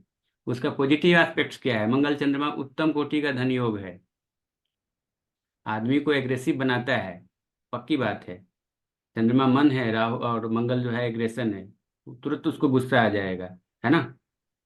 सेकंड हाउस में बन गया तो वाणी उसकी एकदम, बोलेगा तो सामने वाले को लगेगा कि ये क्या कर रहा है, वो सब अलग है। लेकिन पॉजिटिव एस्पेक्ट क्या है? चंद्र मंगल योग है, वो धन योग है, बहुत अच्छा है। पैसे की स्थिति काफी अच्छी रहेगी। खराब तो है ही है, दुनिया में सब आदमी स्ट्रगल ही कर रहा है ना? किसी न किसी चीज के लिए तो चलता रहेगा। और जो स्ट्रगल करेगा, फिर उपचय भाव 3 6 10 11 कोशिश करेगा, उसको पाएगा भी, है ना? अपनी स्ट्रेंथ के हिसाब से। ये वाली बात है। तो ये सब है ऐसे ही, थोड़ा ओपन अप होके सीखिए, अच्छे से सीखिए। राव साहब की लेगेसी को आप लोग भी आगे बढ़ाएं, मैं तो कोशिश करता रहता हूँ, और उम्मीद करता हूँ कि आप लोग भी बहुत अच्छे एस्ट्रोलॉजर बनोगे एक दिन, और अच्छा करोगे, सही तरीके से करोगे, बस यही है। तो अगर और कोई आप लोग की क्वेरी नहीं है तो आज का क्लास को यहीं पे वाइंड अप करें। सर मेरी भैया क्वेरी है जी जी, रक्षा जी। सर, जैसे आपने अभी बताया मंगल और मून चंद्रमा। का, हाँ, कि उसका पॉजिटिव एस्पेक्ट भी है और नेगेटिव भी, वैसे ही ग्रहण जो आपने अभी बोला कि सूर्य राहु का अगर बैठे हुए हैं केंद्र में, तो उसका क्या पॉजिटिव और नेगेटिव होगा? ग्रहण योग है, लेकिन फिर ये देखना होगा। देखिए, ये एक स्टेटमेंट है, लेकिन स्टेटमेंट से कुंडली नहीं देखी जाती है। कुंडली पूरे 9 प्लैनेट्स का कॉम्बिनेशन से देखी जाती है। हो सकता है गुरु उस कॉम्बिनेशन में इन्वॉल्व हो सकता है राहु सूर्य जो है। अभी राहु केतु को आप समझिए, राहु केतु को इन जनरल अशुभ माना जाता है, लेकिन उतने हैं नहीं। क्यों? राहु केतु छाया ग्रह है, शैडो प्लैनेट है। आप ऐसे समझिए कि ये पानी है, कटोरे में डाल दीजिए तो कटोरा का आकार ले लेंगे, गिलास में डाल दीजिए तो गिलास का। इनकी अपनी कोई राशि नहीं है, इनकी अपनी कोई आइडेंटिटी नहीं है। ठीक है ना? सूर्य चंद्रमा का जो है परिक्रमा पथ, उसका कटान बिंदु है, north pole south, north south की तरफ, उसको मानते हैं। ठीक है? तो राहु केतु अगर केंद्र त्रिकोण में बैठे तो इन जनरल सारा जो स्टेटमेंट है सिंगल लाइनर है, वो इन जनरल है। इन जनरल शुभ फलदायक होते हैं, क्योंकि त्रिकोण में बैठ गए, त्रिकोण की राशि, त्रिकोणपति हमेशा शुभ है आपके लिए। वहां पे बैठ गए, मंदिर में बैठ गए तो अभी क्या करेगा? उसको तो भजन ही गाना पड़ेगा ना, है ना? अच्छी जगह पे बैठ गया वो, केंद्र में बैठ गए विष्णु स्थान में, वहां पे भी ठीक है। कॉम्बिनेशन में बैठ गए केंद्र में त्रिकोण के स्वामी के साथ तो राजयोग कारक हो गए, त्रिकोण में केंद्र के स्वामी के साथ राजयोग कारक हो गए। कुंडली के 12 भाव में कहीं, इवन अष्टम भाव में केंद्र त्रिकोण के स्वामी के साथ बैठ गए तो राजगद्दी पे उसको भी सीट मिल गई। वो भी जब वो दशा अंतर्दशा आएगी तो आपके लिए अच्छा करेगा। अच्छा करेगा, यहाँ पे समझिए, अच्छा क्या करेगा? अच्छा आपके करियर के लिए करेगा, आपके और चीजों के लिए वो हो सकता है खराब करे। एक ही प्लेनेट जो आपको कैरियर में बूम कर रहा है, हो सकता है फैमिली लाइफ से आइसोलेट कर रहा हो सकता है रिलेशन से आपको रिट्रीच कर रहा हो, दूर कर रहा हो, सेपरेट कर रहा हो। ठीक है ना? वो अलग अलग कॉम्बिनेशन है कि कैरियर में आप बूम पे जा रहे हैं और दूसरी जो लाइफ है वो क्रैश हो रही है। वो फिर दूसरे तरीके से देखना पड़ेगा, ये होता है। तो राहु केतु हमेशा खराब नहीं है, कॉम्बिनेशन के हिसाब से बदलते हैं। बुध चंद्रमा हमेशा खराब नहीं है, वो भी कॉम्बिनेशन के हिसाब से बदलते हैं। गुरु और शुक्र हमेशा नैसर्गिक शुभ हैं, किसी भी भाव के स्वामी हो, है ना। लेकिन वो उनका ये देखना पड़ेगा कि नैसर्गिक रूप से वो कितने अच्छे हैं। भाव का जो भी राशि का स्वामी, उनको भाव का स्वामी बना दिया गया। अब मान लीजिए गुरु हैं, ज्ञान है, अब उसको कसाई खाने का इंचार्ज बना दिया कि गर्दन सबका काटना है, तो वो उनसे तो होगा नहीं, तो मोहब्बत से काटेगा। मंगल को बना दो, शनि को बना दो, खटाखट काटता रहेगा, है ना। तो वो क्रूर प्लेनेट है, उनका काम ही वही काम करना है, तो उसका भी विचार किया जाता है सब चीज का। ये जो है एस्ट्रोलॉजी कुछ नहीं है, आपका पंखा का रेगुलेटर है, ठीक है ना। उसको एडजस्ट करना है कि कितनी हवा आपको चाहिए। वो करते करते आता है, कोई दिक्कत की बात नहीं है, ठीक है ना। तो आज के लिए यही समाप्त करते हैं, फिर कल भैया आप लोगों से। मेरे को जी एक चीज पूछनी थी। जी प्लस जी। भैया जैसे मैं तो मतलब मुझे तो ये ज्यादा पता नहीं है, तो एक बेसिक सा सवाल ये पूछना था कि जैसे 12 हाउस है, 9 प्लैनेट्स हैं, ठीक है, ठीक है। और सबके अपने अपने राशि और जो भी आपने बताया कि लॉर्ड हैं, हम्म तो भैया जैसे जनरल एक मतलब जैसे जिस भी हाउस में कोई भी कुछ भी जैसे प्लैनेट्स बैठे हैं, तो हम्म। हम एक जनरली प्रेडिक्शन किस बेस पे करते हैं? लॉजिक क्या होता है, बस मैं ये जानना चाहता हूँ, लॉजिक किस बेस पे करते हैं कि ये जैसे अभी बहुत सारे लोग ये बोल रहे थे कि इसमें बैठा है उसमें बैठा है, मेरे को तो इतना नहीं समझ में आया, तो क्या लॉजिक रहता है, बस वो लॉजिक बताइए। देखिए, सबसे पहले वो फिर मैं बताऊंगा, लेकिन आपने जो क्वेश्चन पूछा है पर्टिकुलर, अगर उसका आंसर दूं, जिस प्लेनेट की महादशा, हमेशा आपकी जिंदगी के पिच पे 2 प्लैनेट्स बैटिंग कर रहे होते हैं, जैसे क्रिकेट के मैदान पे 2 प्लेयर होते हैं दोनों एंड पे, है ना। अगर राजयोग दशमेश और लग्नेश जैसे इस कुंडली में मैंने दिखाया चल रहे हैं, और दोनों का कॉम्बिनेशन स्टार्ट हो गया, सूरज में मंगल, मंगल में सूर्य आ गए, तो समझ लो कि महेंद्र सिंह धोनी और युवराज दोनों एंड पे बैटिंग कर रहे हैं। अब छक्का ही निकलेगा दोनों तरफ से, ठीक है ना। जिंदगी में बहुत अच्छा होने वाला है, तो अपने आप मेहनत करो, कर्म करो, जो भी अपॉर्चुनिटी उस सब मिले उसको ग्रैब करते चलो, एकदम कहीं के कहीं पहुंच जाओगे। तो सबसे पहले ये देखा जाता है कि जो 2 ग्रह हैं जिनकी दशा और अंतर्दशा चल रही है, वो कहाँ के लॉर्ड हैं, कहाँ बैठे हुए हैं। जहाँ बैठे हुए हैं और जहाँ के लॉर्ड हैं, उनकी दशा अंतर्दशा में वो हाउसेस एक्टिवेट हो जाएंगे अपने अपने घर का। जैसे आप मान लो कहीं पे भी आप रहते हो, गांव आपका कहीं का भी हो, लेकिन अगर आप बहुत सक्षम हो जाए, गांव के घर को भी आप बहुत बढ़िया बना देते हो, है ना। आप जहाँ रह रहे हो वहाँ पे भी अच्छा बना देते हो। तो दशा अंतर्दशा आपके कुंडली के शुभ ग्रह हैं, अशुभ ग्रह हैं, केंद्र त्रिकोण के स्वामी हैं, 6 8 12 के हैं, तो उसके हिसाब से आपके लिए अच्छा करेंगे बुरा करेंगे, वो देखना होता है। और सारे प्लैनेट्स का 3 चीज देखनी होती है, प्लैनेट्स, राशि का लॉर्ड और परमानेंट लॉर्ड, इन 3 चीजों का पूरा कॉम्बिनेशन देखना होता है। वो थोड़ा सा इतना आसान नहीं है, वो तो आते आते आता है ना। तो अभी आप सीखिए, ठीक है। अभी तो आपका पहला दिन है ना। पहले दिन में एस्ट्रोलॉजर कोई भी नहीं बन सकता है, उसके लिए बहुत तपस्या करनी पड़ती है, और कठोर तपस्या, तपस्या अपने आप में कठोर होती है। यहाँ पे उसके आगे भी एक कठोर वर्ड में लगा रहा हूँ, बहुत कठोर तपस्या करनी होती है।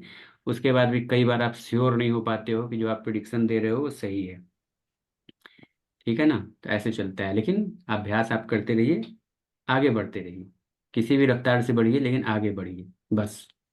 और चलते चलते एक न एक दिन आप सूनर और लेटर पहुंच ही जाओगे जगह पे, कोई दिक्कत की बात नहीं है, ठीक है ना। तो उम्मीद करता हूँ आप किसी साथी का आज के लिए कोई प्रश्न नहीं होगा, तो इजाजत दें आज के लिए, फिर कल मुलाकात होती है आप लोगों से।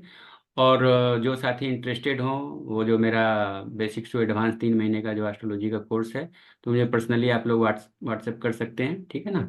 और बाकी कल इस सेशन को फिर से हम लोग आगे कैरी फॉरवर्ड करेंगे। ये कुंडली जो मैंने आज दिखाई थी, और आज का जो ये हमारा जो सेशन है, इसको मैं यूट्यूब में अपने डाल दूंगा, आप इसको देख लीजिएगा। जिन्होंने अगर उस कुंडली को स्क्रीनशॉट ले लिया है, उसको भारतीय विद्यावन वाले जो हैं खासकर, आप उसमें से और सारा कुछ फाइंड आउट करने का कोशिश कीजिए, ठीक है ना। बहुत अच्छी कुंडली है, उसको आप देखें, उसको उस पर रिसर्च कीजिए, उसको अगर आप ढंग से कर पाएं तो बहुत कुछ आपको उसमें सीखने को मिलेगा, ठीक है ना।